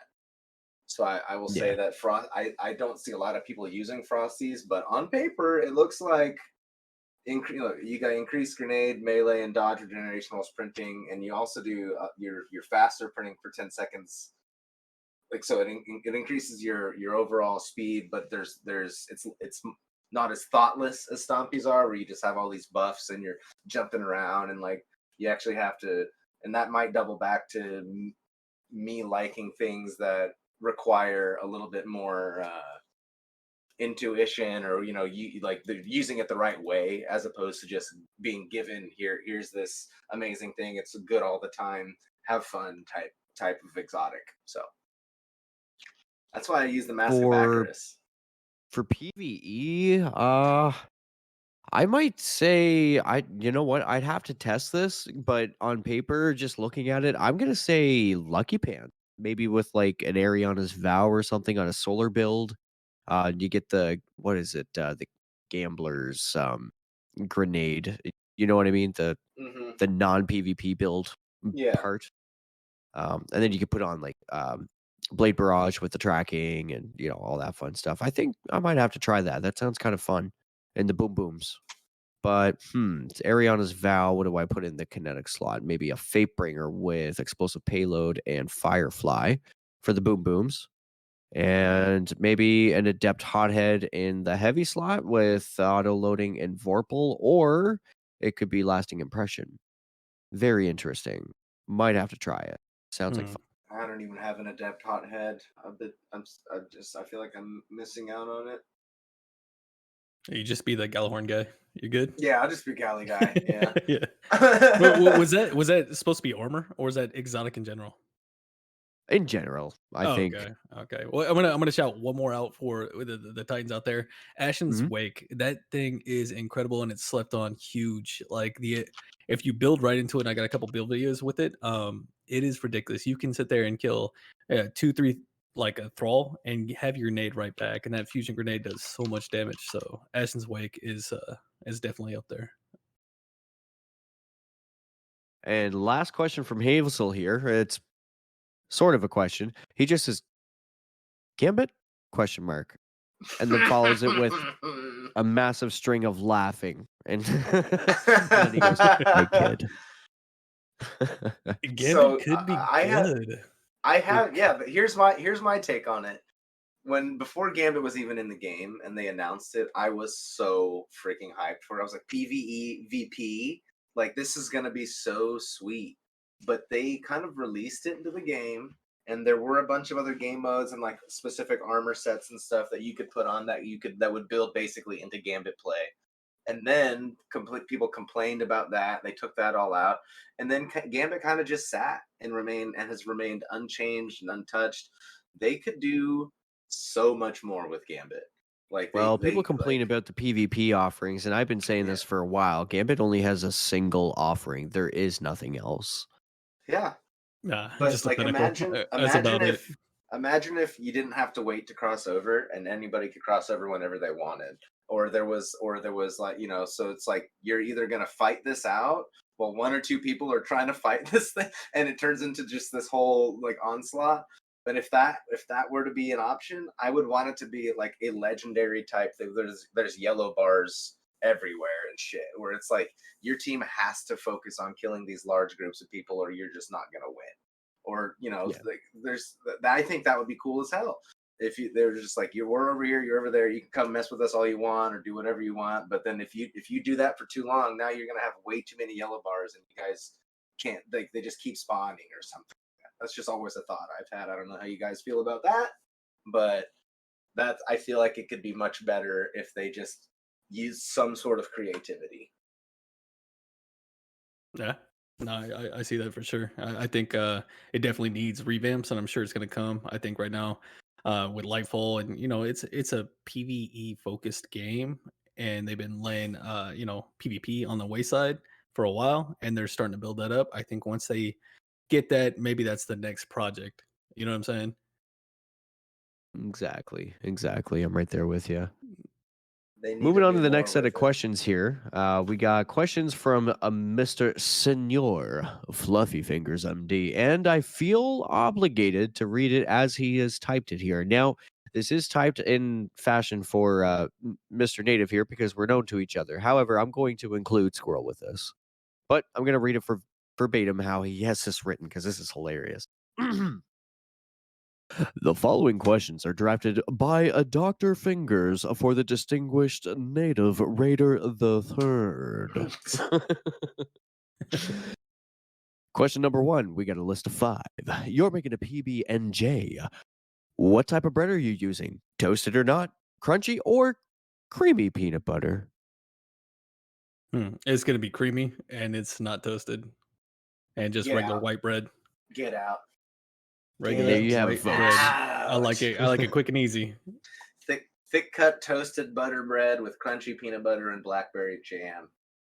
It needs to be toasted because then the soft bread sticks to the top of my mouth. Like when I take a big bite, and I'm a big bite kind of guy. I go in. I'm like, I'm getting active with what I'm eating. I'll take a big bite of a Like the whole non-toasted- nut. Yeah, the whole nut. Yeah, I'm here. I'm trying to find all the fucking nuts I can in this sucker, and I can't do soft bread. I don't like it, but it can't be over toasted. Let's not get crazy with the toast where you bite into it and it cuts the top of your mouth. Like I just need a nice little crunch, like fall autumn leaves when you're walking down the sidewalk, and it's a light little crispy. I need something like that. You know what I mean? Put the visuals and the sound effects. I love it. I mean, I'm right there with him because whether it's a sandwich, doesn't matter what it is, I cannot eat it unless it's toasted. Now, in terms of the bread, in a perfect world, is the preface because I could totally deal with what Raider said.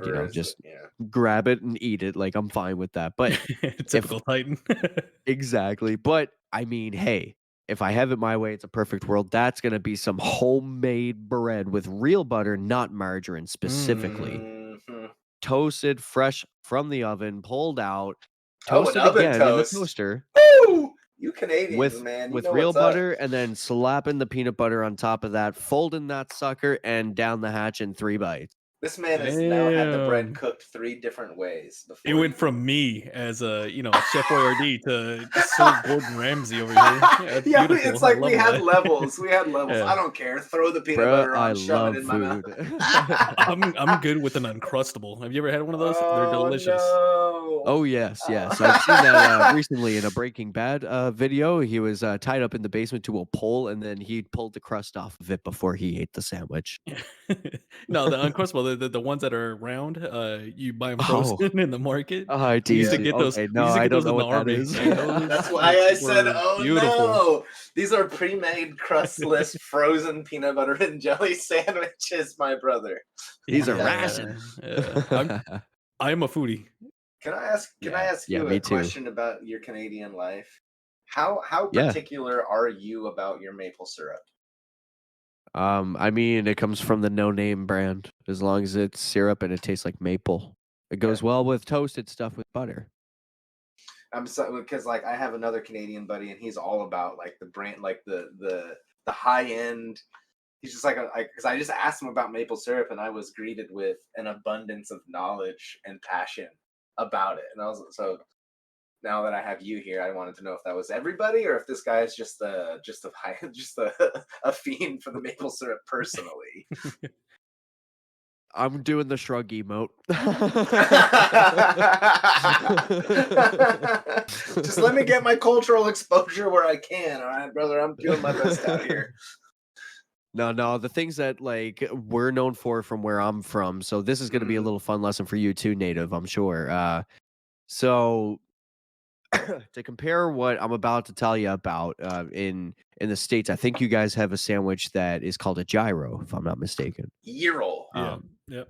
Yes. So we have something that's called a donair that looks similar to that sandwich, but it is completely different. The meat is, well, it's kind of like put on a spit roast with a bunch of different like spices and stuff, and then it's shaved off into like a pita. Now traditional will just have white onions and Roma tomatoes.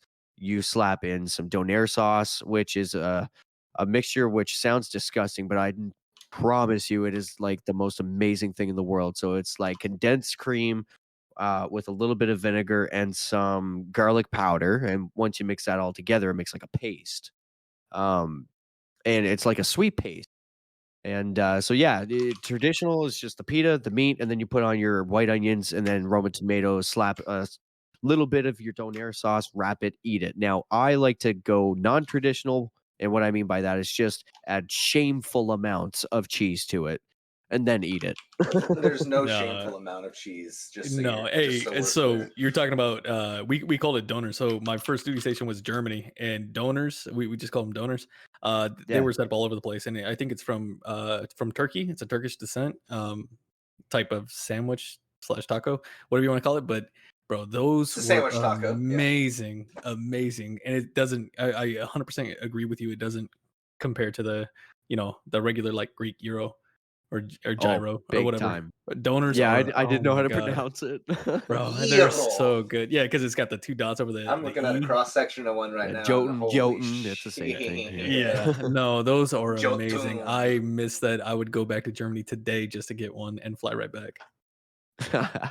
And I All think right, they use really- cheese, like the Greek, like Like maybe it was feta or. feta cheese. Yeah. I call think it it was feta cheese, feta. but I could be wrong. But yes, And then they would also tracking have like a that. spicy like a seasoning that they would top on top of the donor sauce that you were talking about, bro. I Oh, love yeah, it.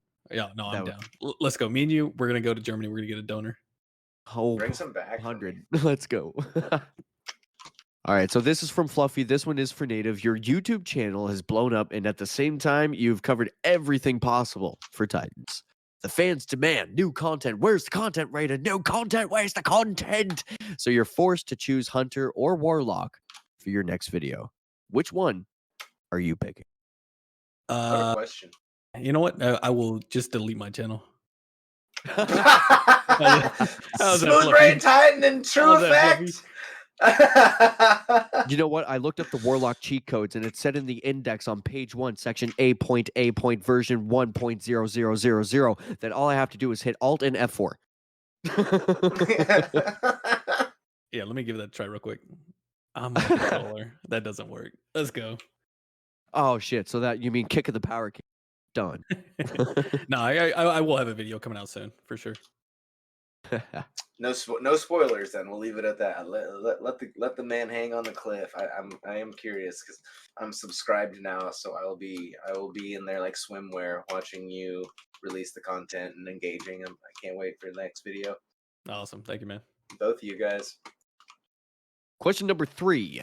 This is a roundtable question. Are you a tennis shoes, dress shoes, boots, skater shoes, or sandals type of person with the strap or feet slappers? Feet strap slappers. I only wear Birkenstocks regardless of the weather, unless I'm going to be doing yard work, which I'll wear my steel-toed boots that I have one pair of boots that I like. I own a lot of shoes. I like to wear jorts with knee-high old man socks with the Velcro strap-on sandals. You know. Oh, he got the Velcro. Oh, And I got to make sure I got that fanny pack oh, out. he got the boy. Velcros. Yeah, I got to get the fanny pack out. I got to have like my 1990s circular Oakley sunglasses. I need to know. Sir. I need to know if this is real or not. Get you the And then I windbreaker need to make top. sure I got a fresh as hell goatee with that. Is this? I need to know if this is real. No, this is entirely fictional, but I'm seeing it. I'm like, man, the this guy's getting swagger cooler gets and cooler, ripped, dude. The dad drip for real. Oh, I love that. man. Me, I'm either slides, Chucks, or Vans for the most part. No, for the real though, I'm on Converse high tops, the red pair, or I'm going with like some skater shoes. Hell yeah. Yeah, I got skater slip-on shoes, like some Supras or some whatever. I don't even know the brand that I have right now, but for the last 4 years or so, I've only worn. And so I'm a neurodivergent. I have weird sensory things, like I can't have my feet uncovered, but then my feet get sweaty. So I have a specific pair of Birkenstocks that I lounge around the house. Not like I'm wearing them right now. I do not take them off because I don't like the way that the ground feels on my feet. But I can't wear just like socks because then my feet will get sweaty. But I have found that the cork in Birkenstocks will keep my feet warm with still being an open toe type situation. So I have 200-pound dogs, so there's always some amount of like either hair or dirt on our, no matter, like we can sweep 3 times a day, irrelevant, because my dogs will figure out how to track stuff into the house because they can go into the backyard whenever they want. So there's always little pieces of dirt and stuff just on our floor because they're all hardwood floors. So I will always be wearing, if I'm inside my house, I will always be wearing Birkenstocks. That's awesome. I've never had a pair of those. I've heard about them, but I never Amazing. wore them before. Got a pair for when I'm outside going out of the house, and right now it's the winter time, so I have to wear wool socks. But even if it's snowing, unless I plan on getting active in the snow or like doing anything, if I'm going to the store or whatever, just put my outdoor Birks on with a nice layer of 1 to 2 pairs of socks, depending on how cold it is. I'll never take off my ankle socks. Worst case scenario, I'll put on thicker socks to put on like snow boots or something to shovel, but that's about it. What about Crocs? Have you guys dabbled in Crocs? I'm wearing them right now. I wear them around the house, so that way, I don't know, if one of the cats throw up or shit on the floor or something, I'm not like stepping in something by a surprise.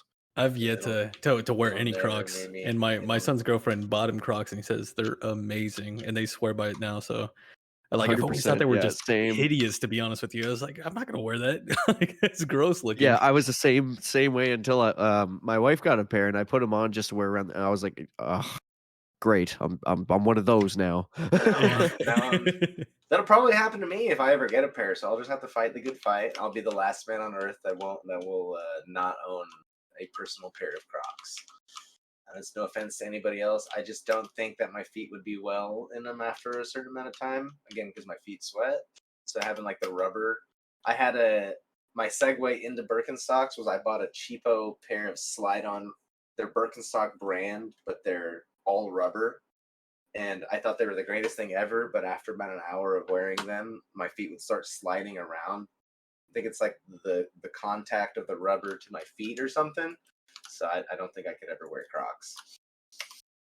All right. We got 2 questions left from Fluffy. we're gonna move through those, and then we got some questions here. We got 4 questions from Rodimus, and then 2 left from Gators. So we're gonna move through these. Number 4 from Fluffy: Are you an early bird or a night owl? And I would definitely identify as a night owl, considering that's the tattoo across shoulder to shoulder on my chest as being an owl. Also, my spirit animal. There you go. See, yeah, a man's Nice. got to know what a spirit animal is. You're a stealth motherfucker. You swoop in, and next thing you know, you're gone. Owls are so Hap- badass. Happy to observe. Yeah. Yeah, owls are so badass. You just won't see. You're saying that motherfuckers won't see you coming, is what you're telling me. Won't see or hear it. If I have it my way. Me, I Well- would say a night owl for sure. I'd much rather. It's easier for me to stay awake for a long period of time than Mhm. to Than sit it there is and to get wake up, up. yeah. Yeah, Mhm. yeah, 100%. Same. Coffee on tap. Feel you. Yeah. Last question here from Fluffy: What is a hobby you love besides gaming? For myself here, this is probably something that you don't know about me, either of you guys actually. But I've been playing guitars. I'm 30 now. I've been playing guitar since I was 11 years old, and my favorite music to play is actually covering Pantera music, and solos included, like full song from beginning to end. Floods is my favorite song to play by Pantera. And your boy can actually play. I'll record it sometime for you and show you.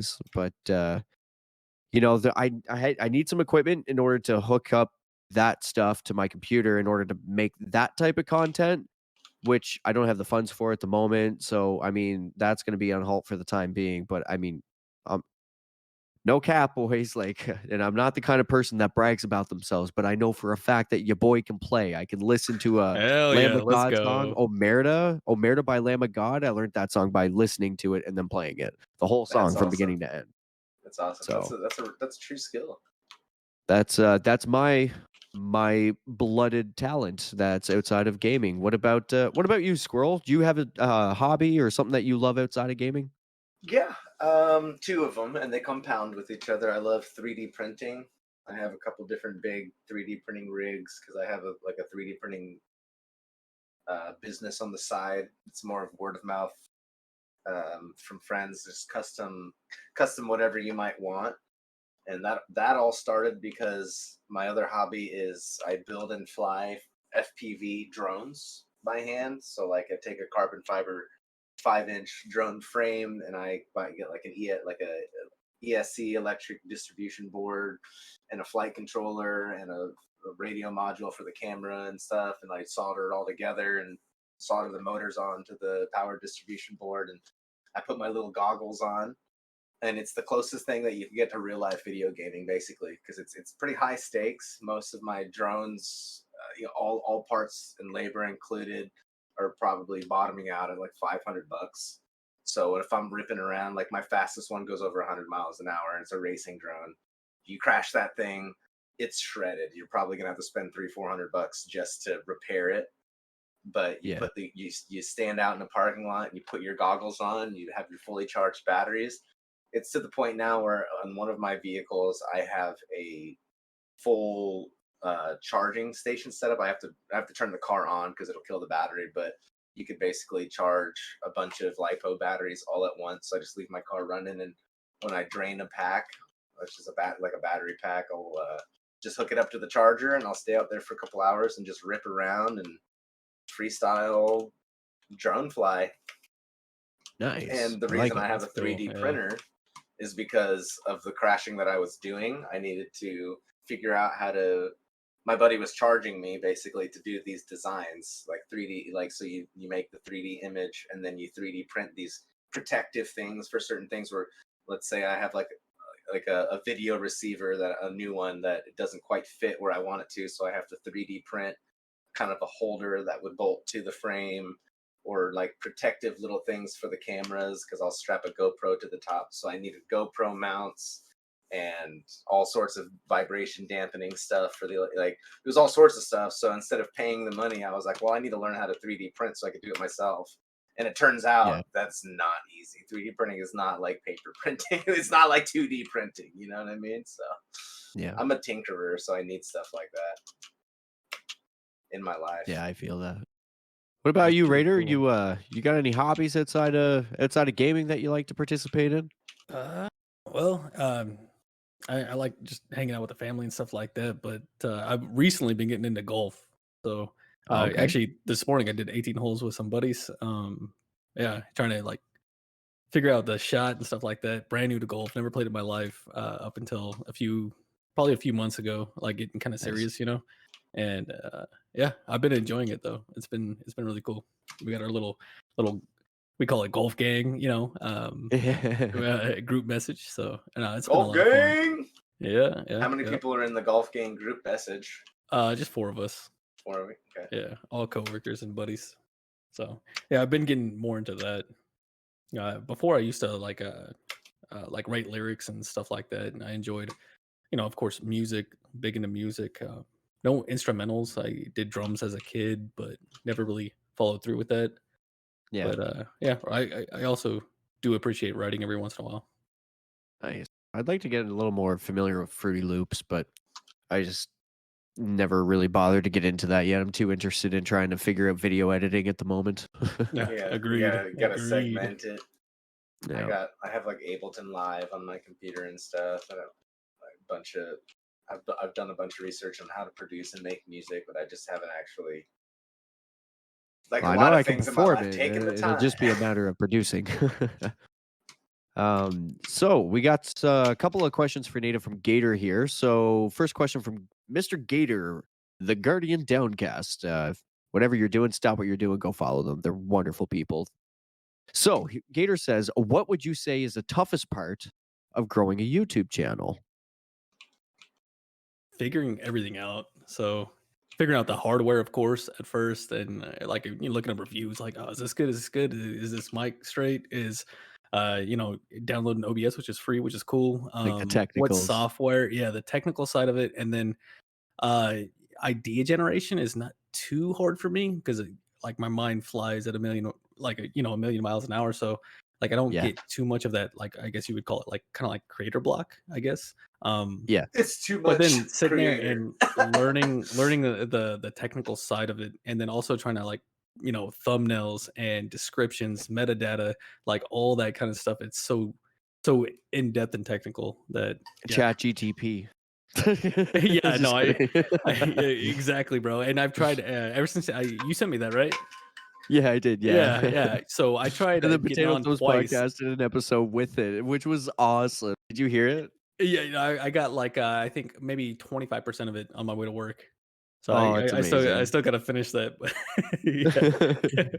yeah, yeah. I can't wait to go finish that episode. But yeah, like that chat GTP. Like I was trying it, and twice that I tried it, it said servers full. You can't access. That So happened the first time I tried to. it's definitely a hot thing right now, and I could see the usage from the video that you sent me. So what is Yeah, it? it wrote one of my video descriptions. It's an AI is what it is. So it's like I guess like a literature-based AI where it helps you write things. So if you need to make like a job posting or something like that, you can put the details into the chat thing, and it would write out a job description for you. Or in my case, what I did I tried in my Solo Trials Titan build, the description for that video was generated from ChatGTP. That's awesome. I just put all the details in there, and then whenever I finished rendering the video and watching through it before uploading, I made a point all my timestamps to put my chapters in or whatever if you want to skip it. And then it's just copy and pasted the description. I changed a couple of things because it didn't make sense because it's AI. Yeah. But yeah, I thought it was pretty neat just to try it out. I'll probably I, for write one, it more welcome myself our from there. AI overlords with open arms. I thought it was pretty interesting. Yeah, no, it is a cool piece of technology for sure. This is the future. So next question a from life Gator hack. here is, how long does it take from an idea to a finished product in content when it comes to YouTube videos? Honestly, I usually try to bang it out that day. There's been a couple that I was like, all right, let's take the methodical approach and let me I think that my last video, the top 5 reasons why Titans are the best, or top 7 reasons why Titans are the best, which you guys should check out because it is absolutely factual. That one actually took me a little bit longer because that's when the servers had went down. So Yeah. the day prior to the servers went like going down, I was like, all right, let me try to kind of work what I'm gonna say, like a somewhat of a script. You know what I mean? Like a bullet point type things that I wanna hit with each of the top 7 reasons.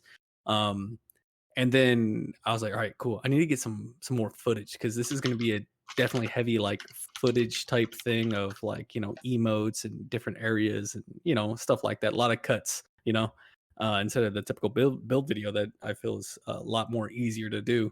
But yeah, that one actually took me 3 days and it was only a Wow. 4-minute video, like that one took me a while. And that was probably, you know, uh, maybe uh, maybe total time 10 hours or something like that working on that one.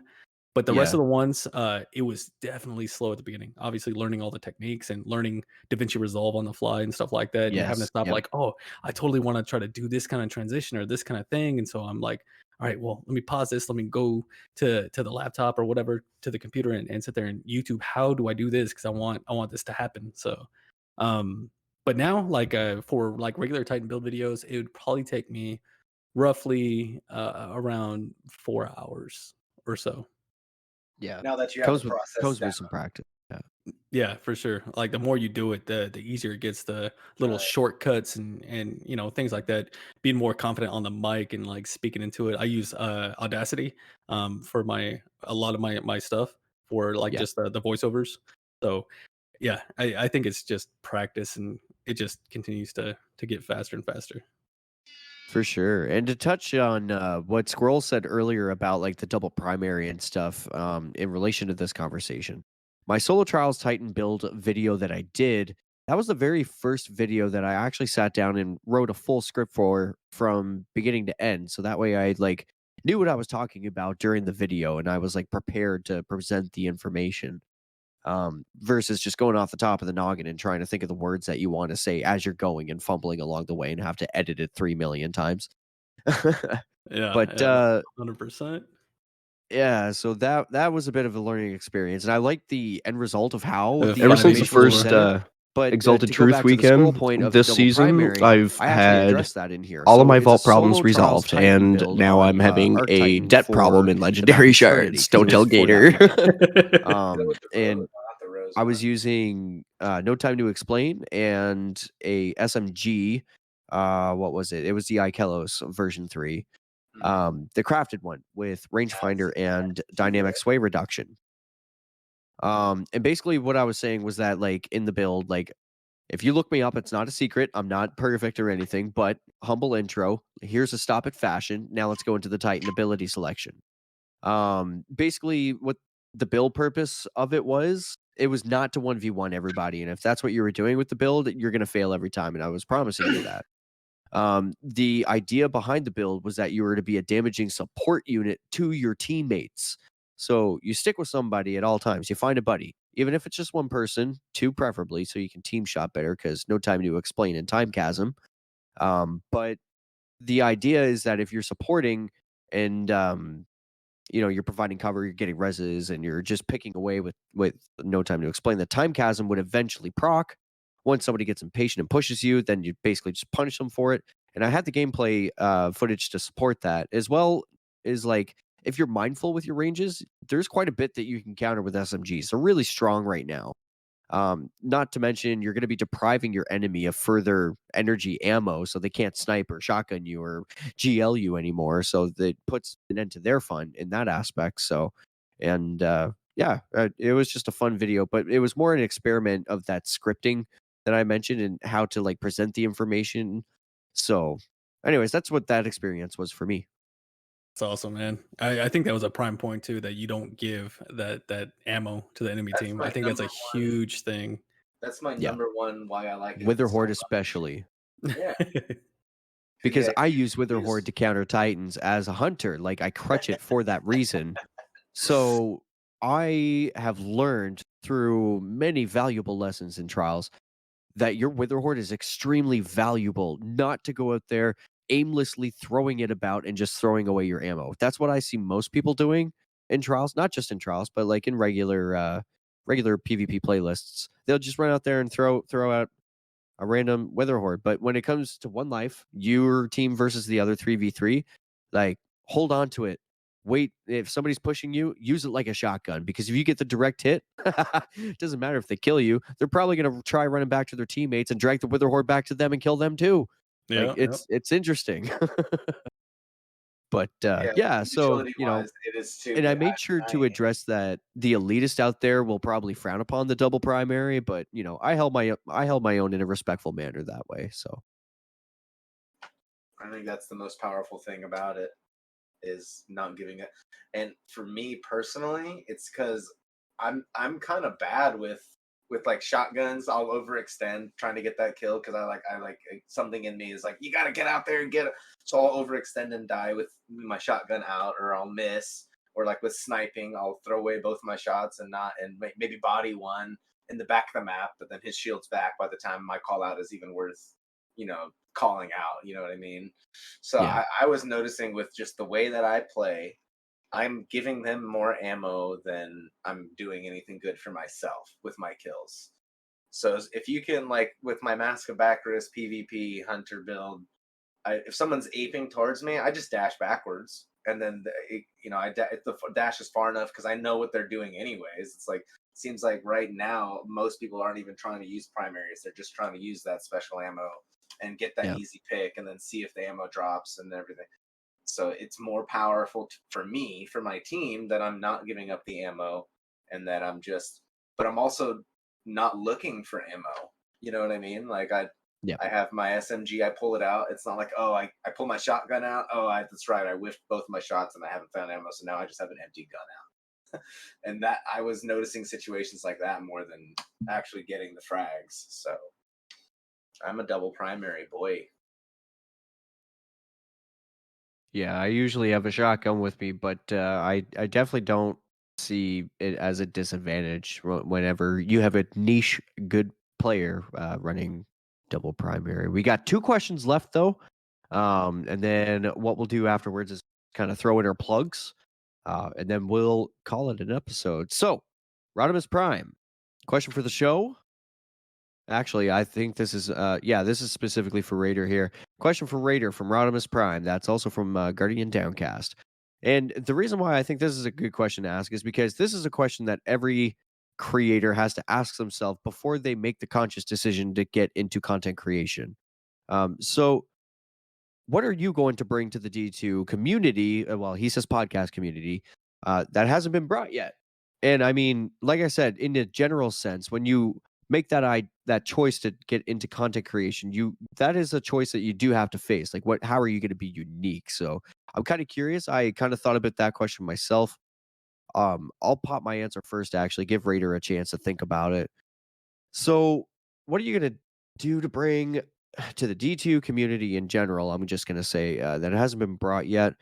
Well, honestly, I don't think I have anything special other than just me and myself, just coming as I am.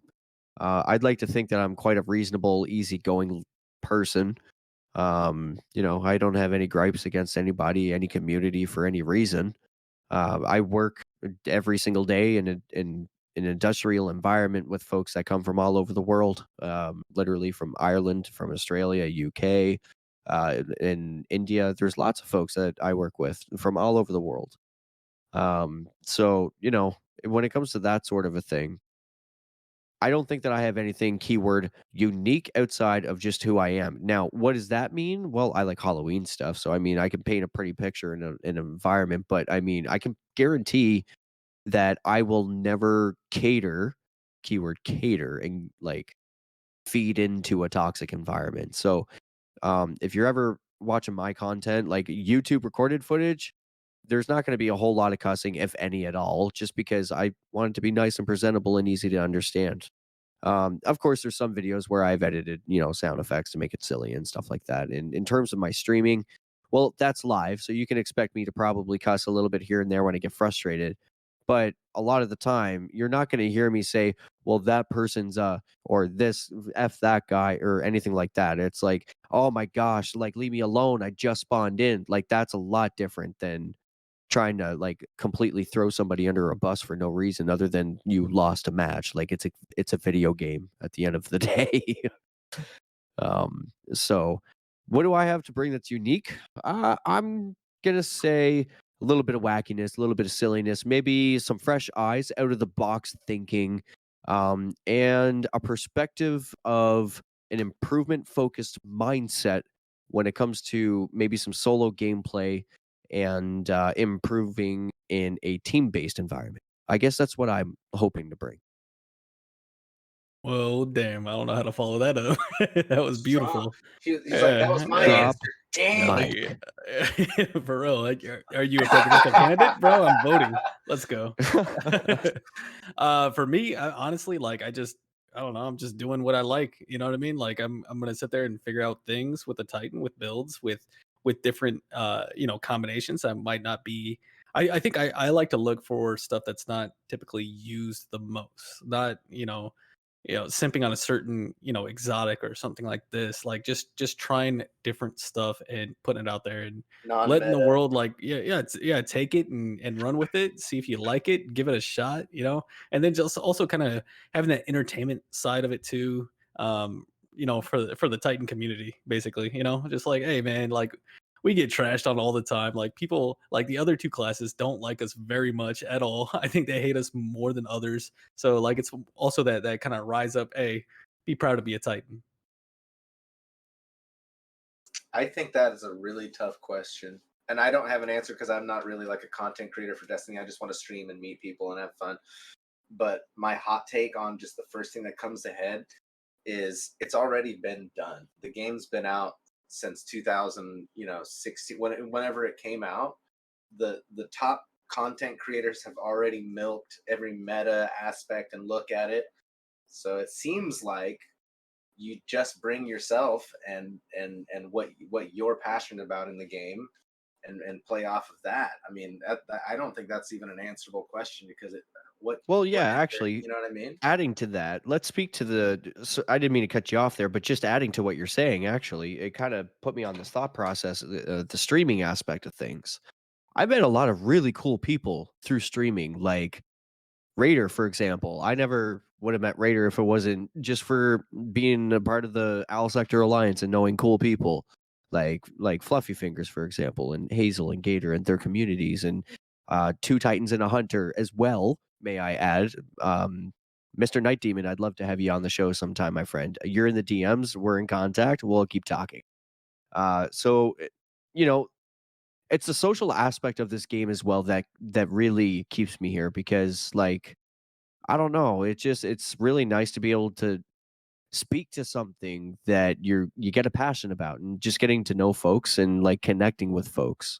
And I think that's like I feed off of that energy as a musical performer. Whenever I'm performing on stage versus performing for one person, it's a completely different experience. With one person, I'm nervous. I'm like under pressure, but like if there's a crowd, I forget they're there. It's weird. But like I feed off of that energy, you know? So I don't really know where I'm going with that. I'll shut up now. Nah, No, I thought no, that I was mean awesome. that's right. I mean, if you look at the top, like as like I, it's tough to have the mentality of someone like Aztecross, like because he's one. I just bring him up because I watch him and I love his personality and everything.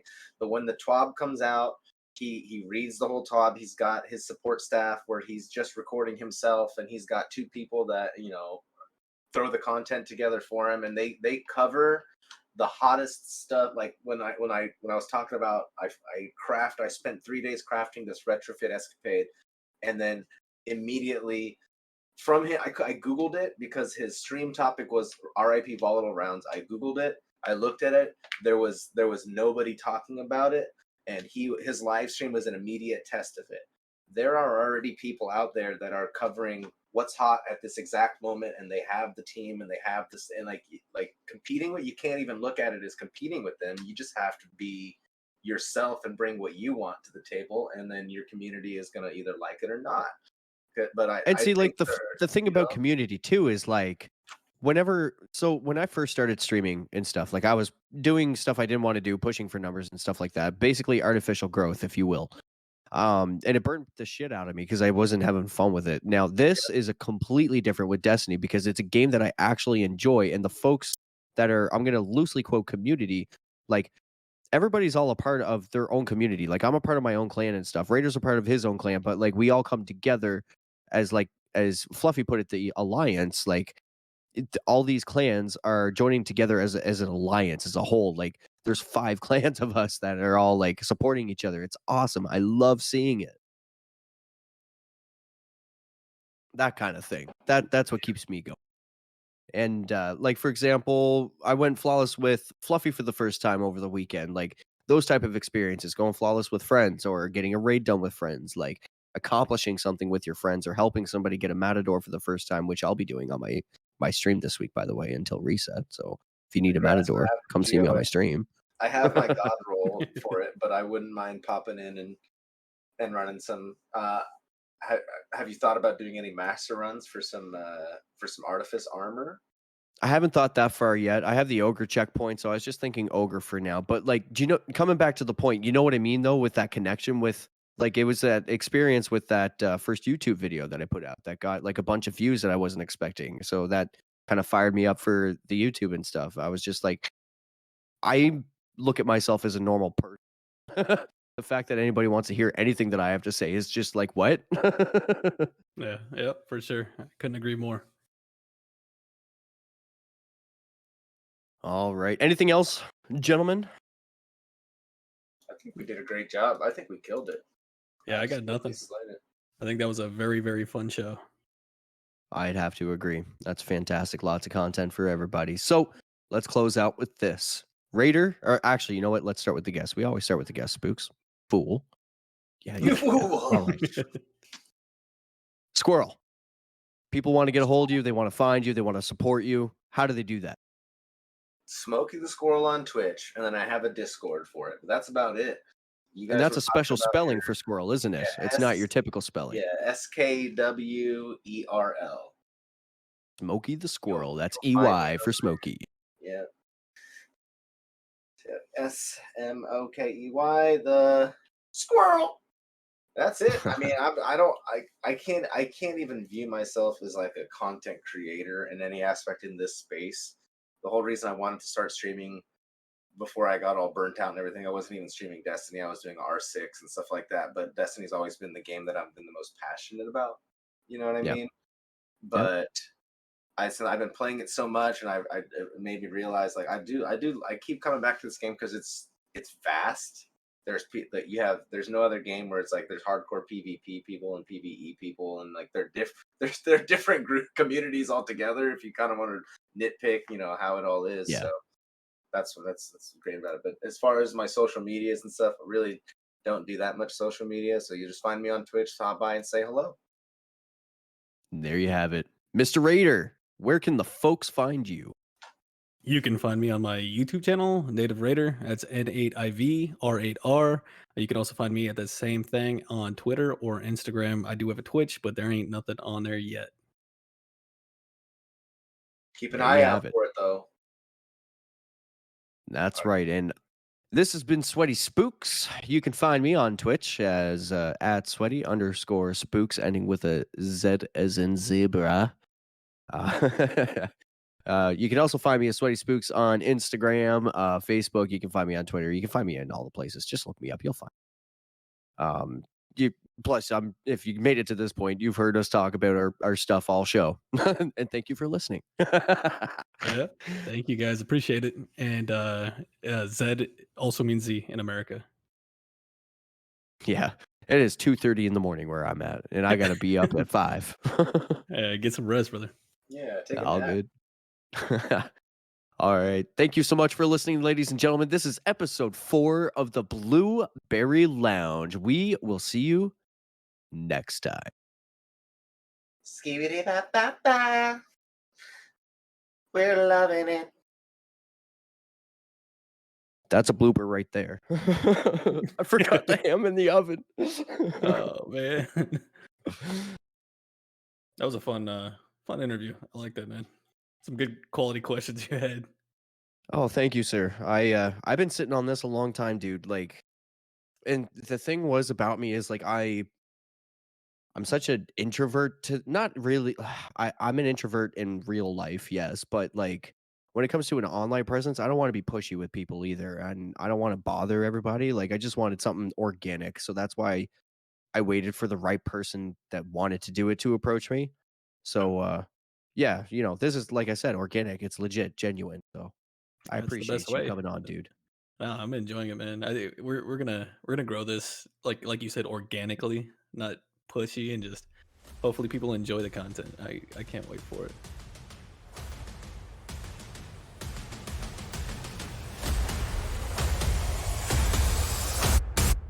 Don't let your enemy take this without a fight.